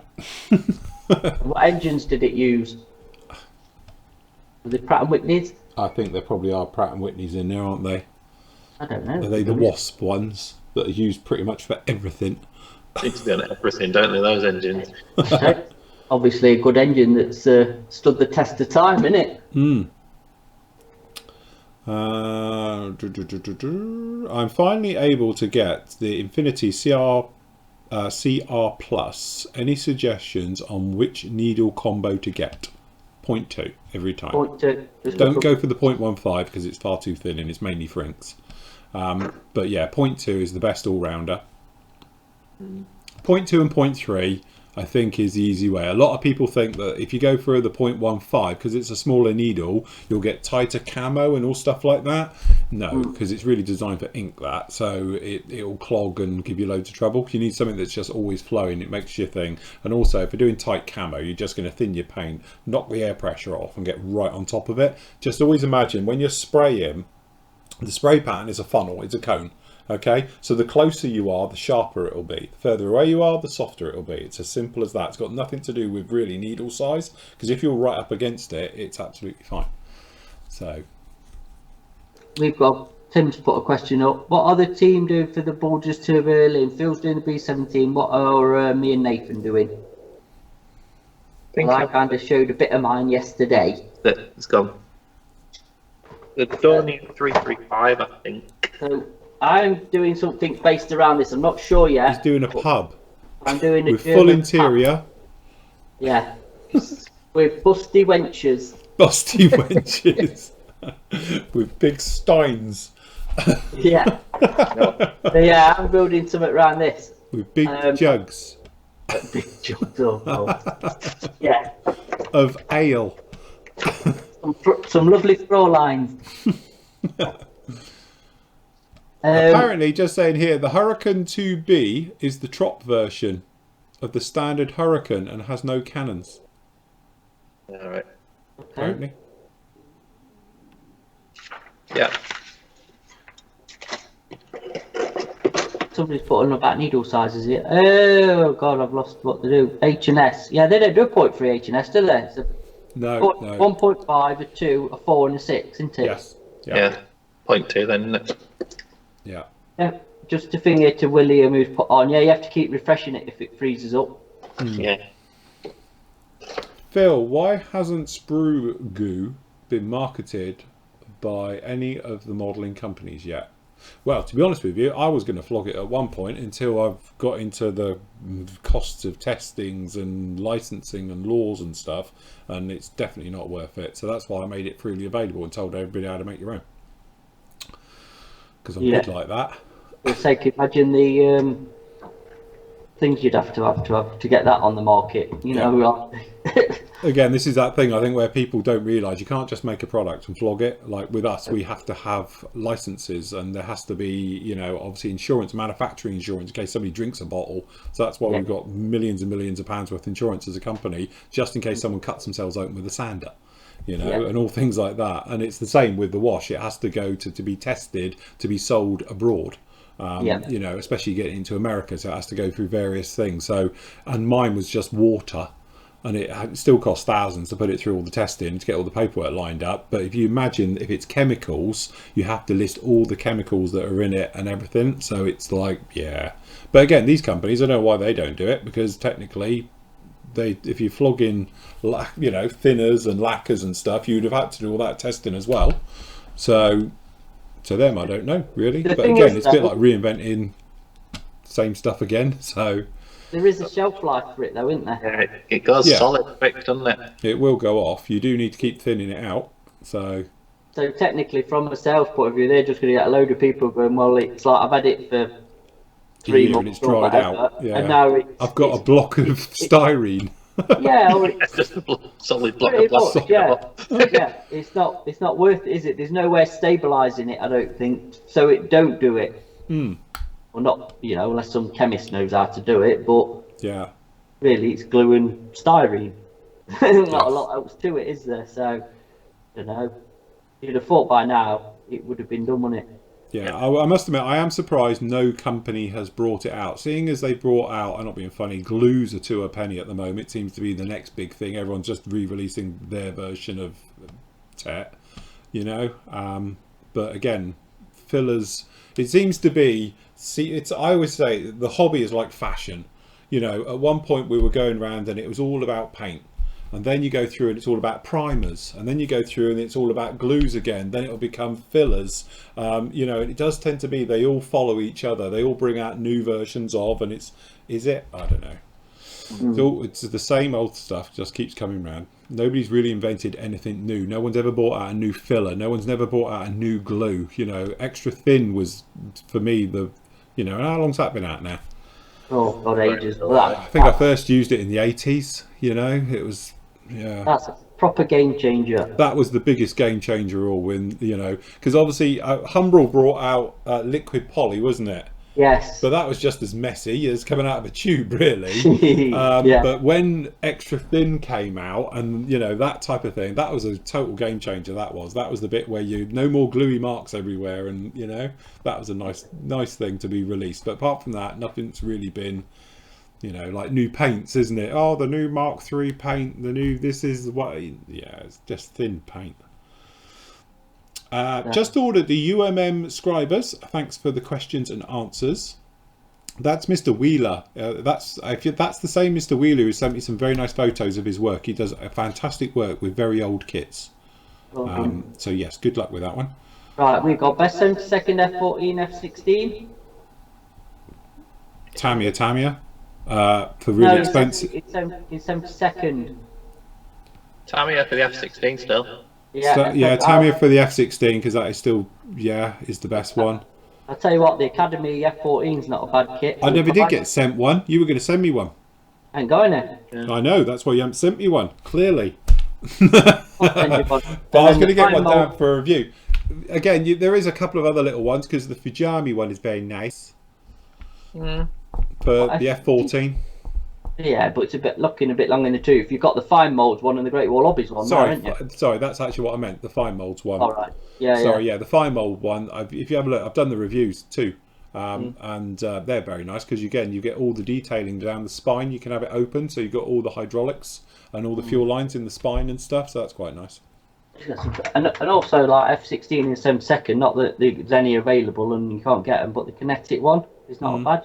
You can get stuff from somewhere else if you can, but the Tamiya F16 72nd. Yeah, the Revell F16's all right. It does funky markings. Yeah, and they do the earlier European ones like Belgian. Does anybody know what the Academy F16s are like in 72nd?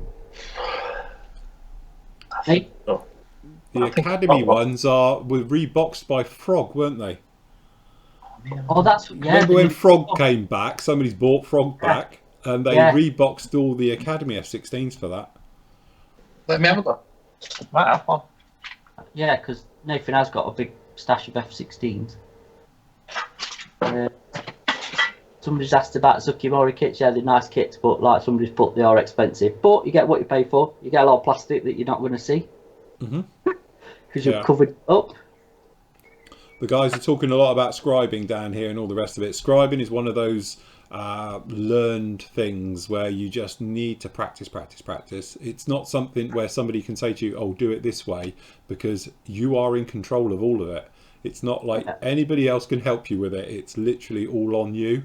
But I will say, try a few different scribers. To be honest, John Wojtek, I tip my hat to you, sir. He makes, as far as I'm concerned, the best gear. And I do like his. I've got all three of his scribers. They work beautifully, and I use them for push and pull. Push up. So yeah, that's it. So it's one of those ones where it's a bit of a game changer with his, and I like the really long handle one as well because it gives you great control. So Roger Watts changed his name. I don't know what to. I don't know. Janet. I think, Roger, we're just going to change your name to something really random. Now you've given permission on here, you're just going to be, Mrs. Doubtfire or Mrs. Doubtfire. We'll think of something Change for it you, to Roger, Deborah. It'll be fine. Hey. Good afternoon, Phil. Just to let you know that my weathering wash has come through yesterday. Any advice for beginners or anyone new to doing weathering before? Thanks for your daily live shows.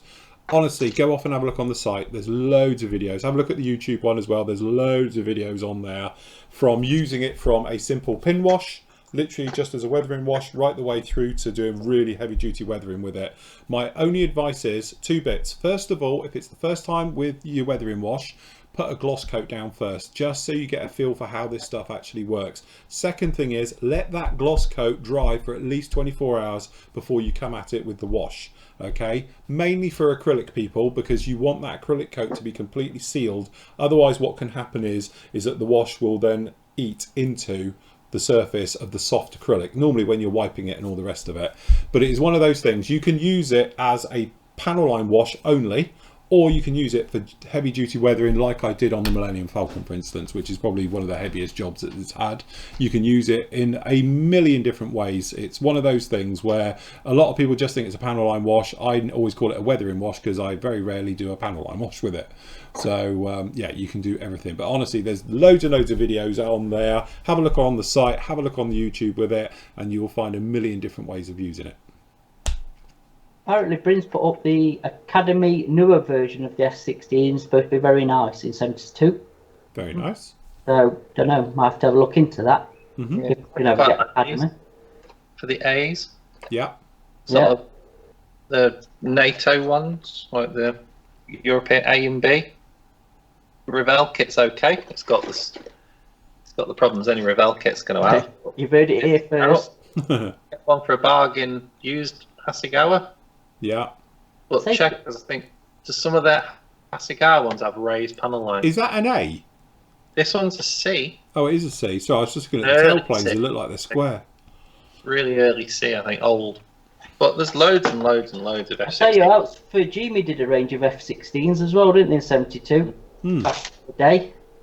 But I think Tammy's one is, if you're flexible that an F-16C is all right, you're not after an A or particular. I think the Tamiya one's going to be the better of the lot. Tamiya one's nice. The Kinetic ones, Kinetic do the Sufa. That's a cool kit. Yeah, and is it on the Polish one? You do with 72 as well, innit? Which I don't know what block that is or whatever it is, but yeah. There's no shortage of decent F-16 kits, that's for sure. No. No, definitely not. Lost track. Hold on, my thing's moved now. Hold on. Yeah, just answer Lee. Yes, the GB action movie thing is still going ahead. Yes. Yeah. That starts in a month or so, doesn't it? Well, it's after the next group build's finished, which is end of June, isn't it? Yeah, so it starts in the start of 1st of July, that case. Yeah. Yeah.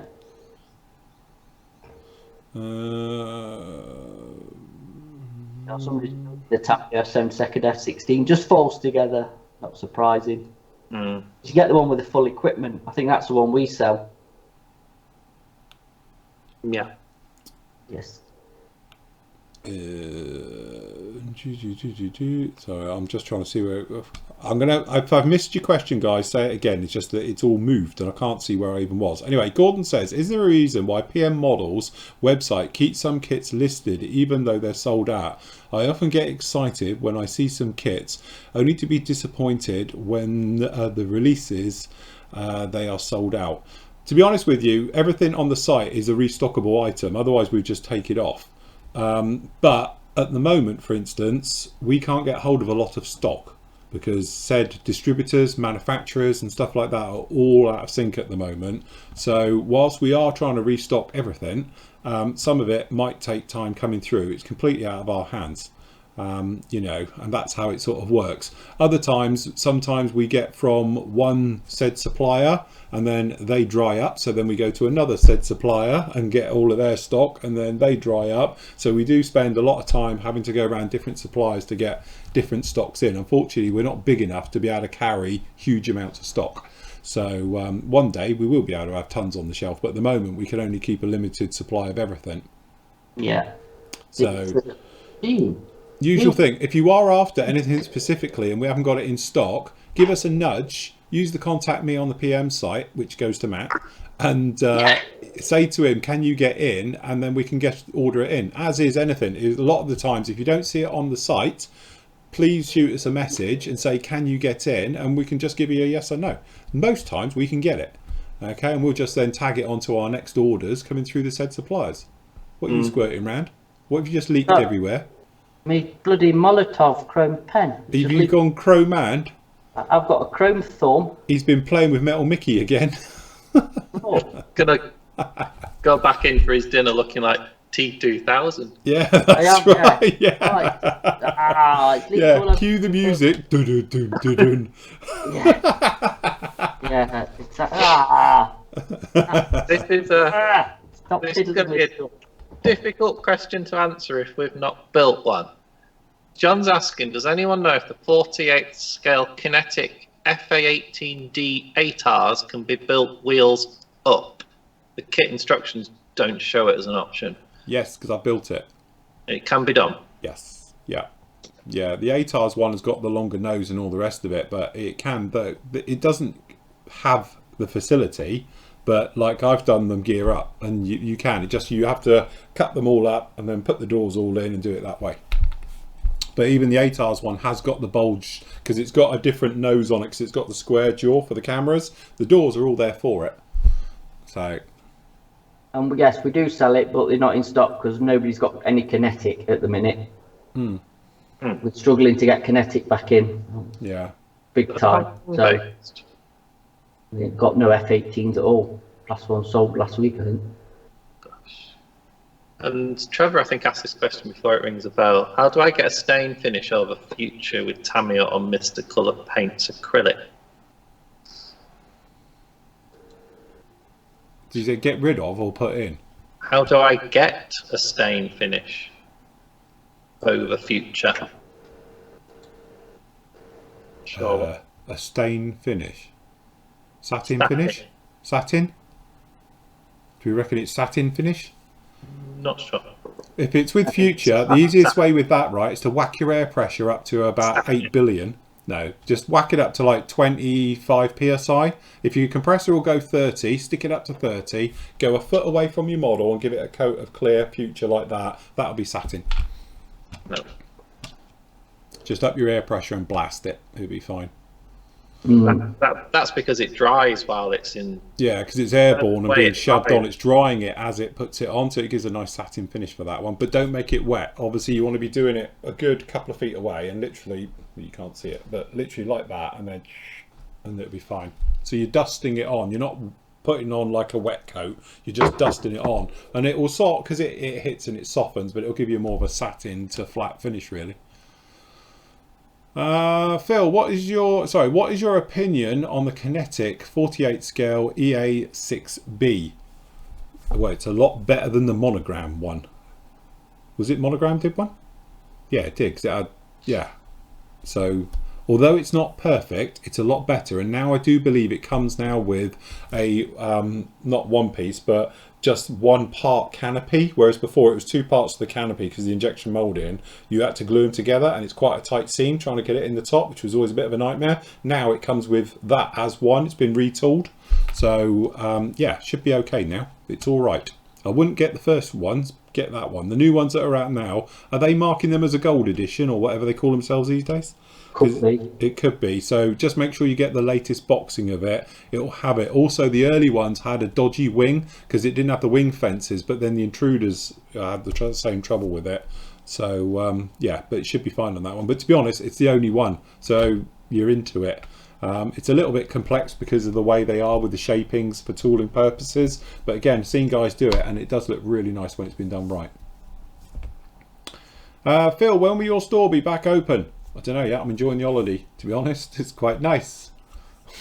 In fact, Matt made me go to the bloody store today because I had to send him some stuff, and they were like, I thought you was on holiday. I was like, no.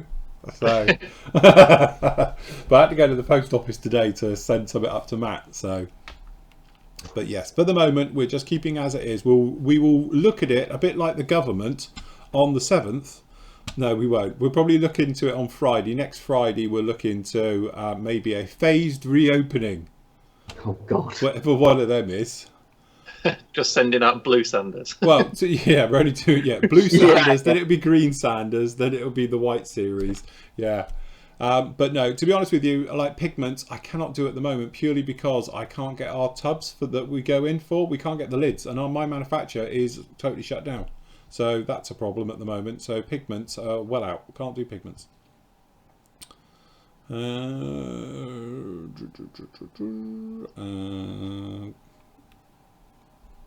Phil, did Andy ever finish the MIG in time? What do you think? Yeah, well, he's not here, is he? Is he No. working today? Yeah, he's out in his little van. Oh, is he out doing his deliveries? Yes. Give him a wave, everyone. So yes, I don't think he has, and I have locked it down now, people. It has been locked. I did forget, so I didn't do it till 3 o'clock this afternoon. But it has been locked. What I will do is tomorrow I will go through and obviously move it all around and take all the photos off to make up for the video, for the reveal video, and we'll probably put it on, I don't know, one of the shows next week at the end of the show, a bit like we do today's one for the gallery at the end of the show. We'll do that one. Remember, there's no medals or anything for it. It's purely kudos on that one. So you'll get a pat on the back. Well done, Nathan, for finishing your MIG. Yes. Do you know what's And really... didn't it look very posh? This one is badly stuck, my Latin group build one though. Yeah. It's ready for paint. Yeah, It's you're ready almost for there paint. now. It's all the good bit. I had a bright idea of doing one of these. Just, it'll get there. How There's a long left question- till that's finished? The tornado, No, the Latin American thing. end of June, so I need to get back onto the F-16 soon. Because I've, like say I'm with you, I've got that far, and That's it. Yeah. That's as far as you got. well, at least it's in some sort of paint. Yeah. Well, yeah, at least it's the homeward stretch. Have you done the tracks for it? Well, they're only rubber band tracks. Oh, right, yeah. Yeah, Sherman, isn't it? All the wheels are painted, so that's not too bad, because that was a bit of a sod, because there was a lot of them on this. So, yeah, I've got to do the camo on it, and then some weathering, and we'll see after that. But it will be done for the end. I've committed myself, so might be a last minute 2-week rush as usual with me, seeing that I've had 6 months to do it, or however long. But yeah, we'll see. But yeah, it's going to get done, because he's got his little Kafir, isn't he? Yeah, he's still doing the Kafir, isn't he? Yeah. So that Little update here. Update on the Hurricane. The Mark II has a longer fuselage than the Mark 1 due to the Merlin and longer spinner. Okay. So there we go. That's it. So it is a different, well, size then, overall size as well. So it's not just a case of guns on that one. Apparently Jody says, I've just checked with their online dealer for where I get my Wingnut Wings stock, and they are all totally out of all the kits they sell. That's what I'm saying. Could be fake. I'll tell you what, everyone's going to be really pissed when they turn around and say, no, we're fine. And everyone's spent a fortune on Wingnut Wings kits. If someone's been scalping on eBay and they've overpaid, Yeah. I'm a bit upset when they open again. But that's a classic example of fake news, hopefully. Say hopefully, because, you know. But My only thing is, from people I've spoken to who buy from Wingnut Wings, they haven't been told anything. So that's always my little, well, you think they might mention it to their distributors and things? Just saying. We'll see, because Nathan wants his Fokker triplane, don't you? Yes. Okay, try and play. Now, there's a question about masking fluids. Yes. And I can't remember who asked it, but on a punt, I bought that from the PM store, the Untitled liquid mask. It's really good because it's thinner. It doesn't go all like gloopy and gluey. So I've used it on this, and I quite like this now. Is it rubbery? It is kind of. Or does it just lay flat? It's rubbery. It's latex based, but. So if you was to cut it, does it shrink? Oh, you can't. Or will it just sit? Yeah, it's like any other masking fluid. You can't do. You can't cut it. No. Ah, so it's not like the old Mr. Marking Sole, because that's the thing with that. It's not elasticy, so when you cut it, it just stays there. I still think masking fluids are inferior to masking tape, though. Oh, God, Yeah, definitely. 110% agree with you with that. Has anybody tried the micro scale stuff that we sell? No. Because they do one, don't they? Yeah, that stuff. I've never used it. I think there's a. It says on here. A disclaimer: Use it. don't pay over it. Use of petroleum-based paints on top of micro mask is recommended. It just basically said other types of paint should be tested. So I've had this bottle for ages and never used it. I don't know. I quite like this one because it's thinner. It's when it's wet, it's more watery. Because some of them get stringy and horrible and. Yeah. Oh, what did I have? I think it was some Neo. You know the Neo stuff up there, because I ain't got the cuttable one in here. Yeah. And I literally pulled the brush out and pulled the contents of my bottle out on the brush. Yeah, that's it. They do. It's just This like one. brilliant. It smells exactly like the old Humbrol purple stuff. So it smells of cat pee. Oh, that's vile. Ammonia, isn't it? It's ammonia, yeah. Well, yeah, I still can't get on with masking fluids. I've only used that one because I wanted to mask on a curve. So it was quite good for that. I could push it to where I wanted it to go. for a curve. Bryn said he's used the microscale liquid mask and it works okay. It seems thinner than other types. Again, Like that Molotov stuff's really thin. It's like ink, but it works. I could say I think it's what you spray over it as well. Yeah. I think if you're using acrylics, you should be fine. If you're using a lacquer, I think you could have problems, because I have personally had problems with it, just the lacquer eating into it, and just been a nightmare to get back off again. So again, I think you have to do a bit of testing on and see what works and what don't. But obviously Nathan will find out when I'll find out in a battle, because that's in a lacquer, isn't it? So yeah, I'll try and take these wingtip lights off. Yannick Olsen on our chat has asked a question that the members' builds that are shown on the Friday shows, where are they placed in the forum? They're in the galleries. I just take them all from the galleries. I take the last 7 days of finishes from the galleries, and that's it. That's where they are. So everybody who posts up from now until next Friday, I take all the finished ones. So it's not all the completed ones, because obviously there's all the ones in the group builds and the SIGs and that. I don't use those. I just take the ones from the galleries, and then we use those ones. And obviously I can't do them all, because some weeks we have maybe 60-70 finished models on the site, so I can't do them all, but I usually just pick randomly. And also, like some of you, when you're newer to the site, shall we say, you tend to flood it with loads. Well, obviously I can't just put up 30 of yours, so I just tend to pick a few out there and pop them up there and do it that way as well, because otherwise it's not fair on everybody else who isn't being shown. But yes, there's always some good ones in there, that's for certain. A couple of questions just down in here. We've got sorry, I've just lost it now. Where are we?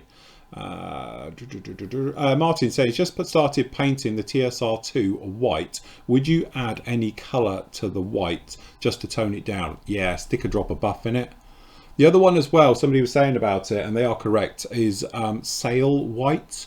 Tammy call it something else. What do they call it? Deck Tan XF55. It's very close to sail white. A drop of that in there as well. What you're just trying to do is stop using white. And then I would thought you'd probably do some weather into it afterwards, and that way it'll just look fine. But what you want to do is just take it off of looking like bright white, because otherwise it looks like a toy. Like I always say, avoid white, avoid black, shift them off of it. But adding as well XF55, somebody said to me, sent me a message the other day, say they used a buff XF55. Yeah, absolutely, it's the same thing. If by adding buff it gives it that more warmer tone to the white instead of being very cold looking white. And that's what I think, it's easier on the eye for it to observe.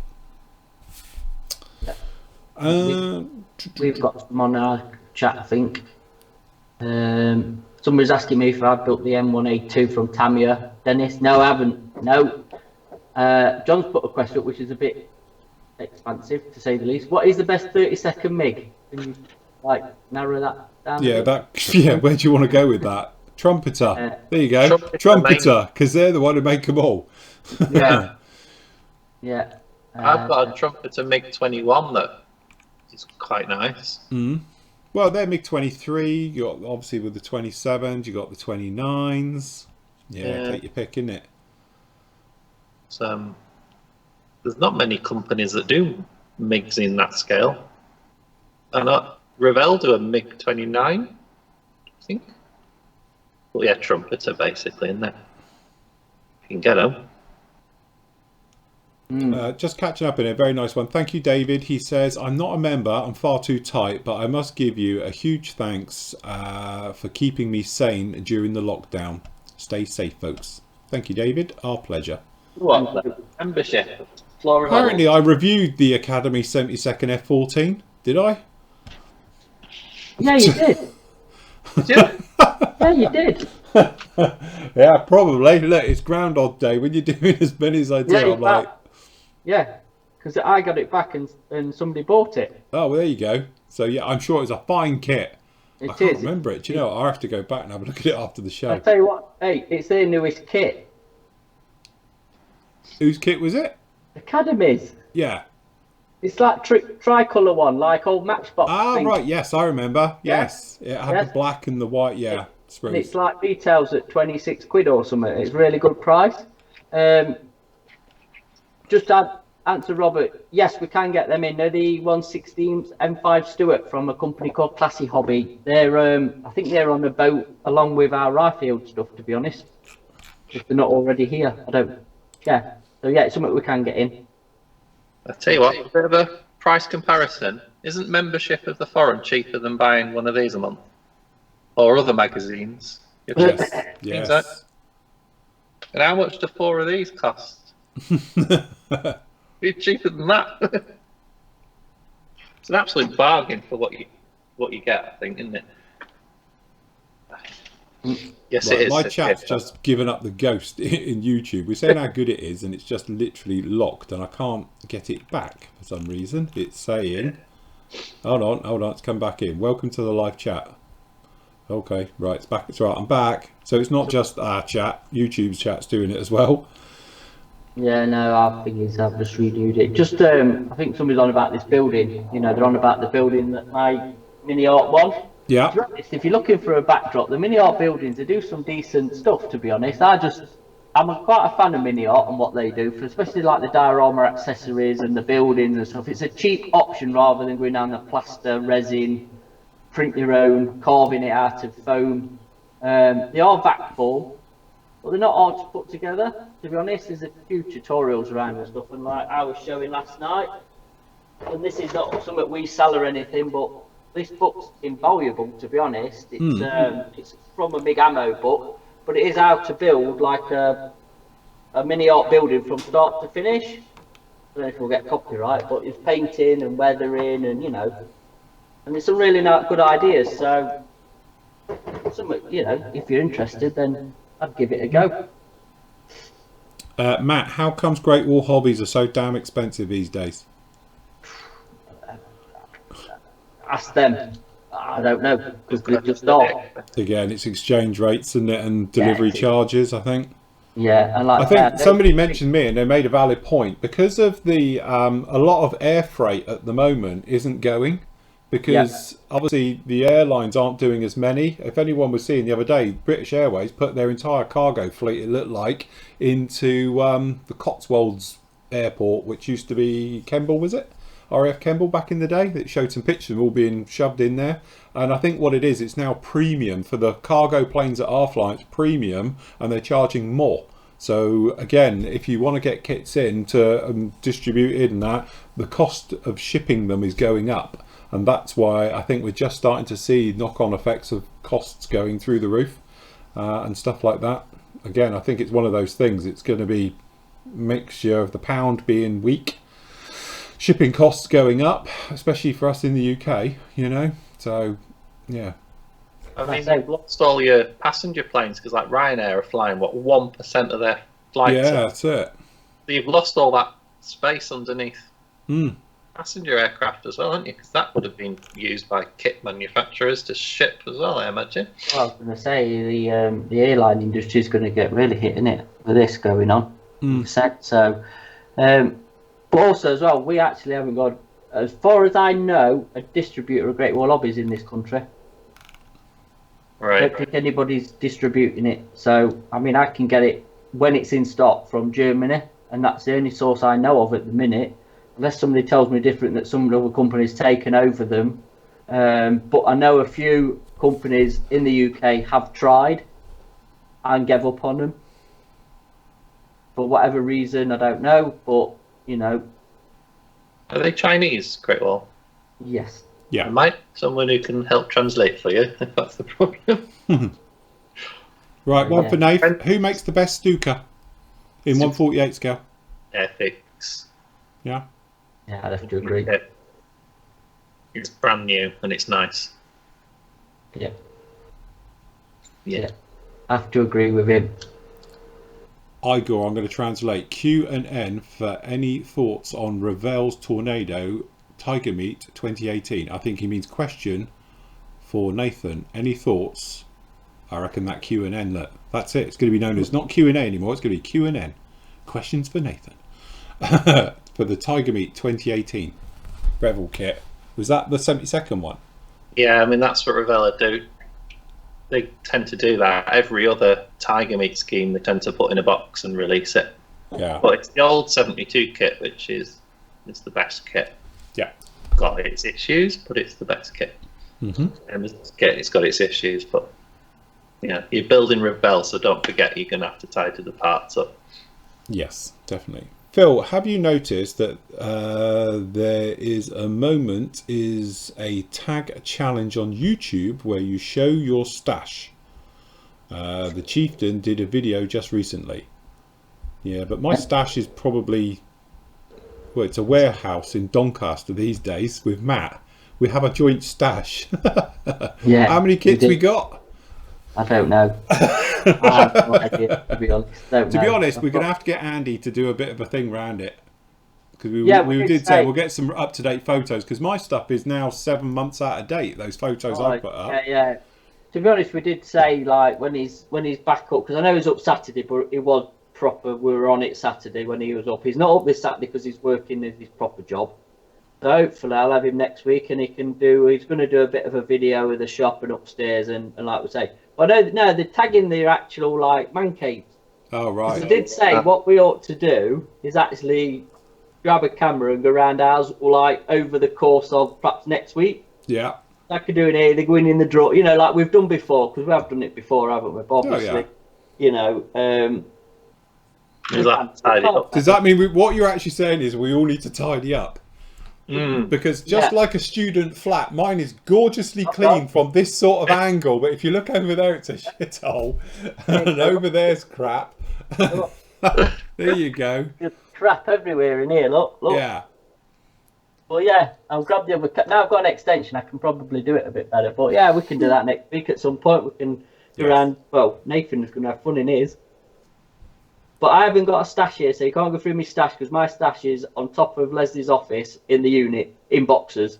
Yeah. My proper stash. But like I say, when Andy's up, we'll do a bit of a video of the shop tour, do a bit of a shop tour and stuff, because that'll be a bit of a laugh, wouldn't it? Yes. Yeah. All right. So there you go. Join us next week, and then each day one of us will take you for a tour round the around the studios, your man caves and whatnot. The drawers. Go through people's drawers. You can go through Matt's vast collection of old crap paint. Yeah, Dan, absolutely. Yeah. And well, other rubbish I've got here, because I'm quite lucky because I kind of have 2 workrooms. So, yeah. Right. So anyway, we are doing a show tomorrow night. It's being asked. Yes, Steve, we will be doing one. What time are we starting tomorrow? I don't know. Which is 7. 7? 7? 7. 7? Till we're bored. Till we're bored. Right, okay. So again, it won't be sort of structured. Not that actually we are these days. But it's literally, if you want to join us for some little bit of a chat and a beer or whatever whilst we do some modelling and things like that, if you want to join us tomorrow night, we'll be on from 7 o'clock onwards. So we'd love to have you along there. Thanks for joining us this week for the week, God knows whatever we're on. Don't forget, first part of the 2001 Space Odyssey Discovery XD1 is up on the site right now. And then obviously you got these great reviews as well, went up this week along with everything else. Congratulations to everybody who finished the SIG.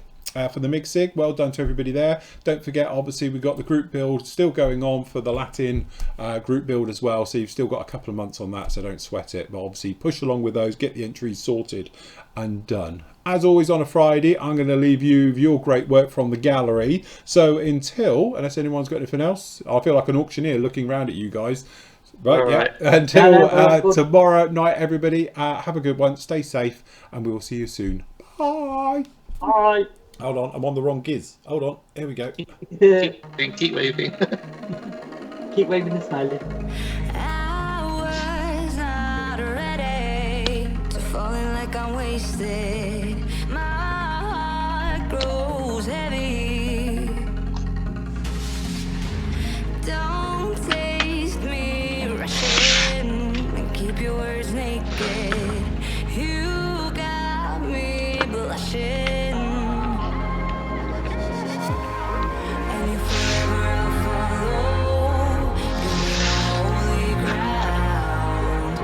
Forever I'll follow in the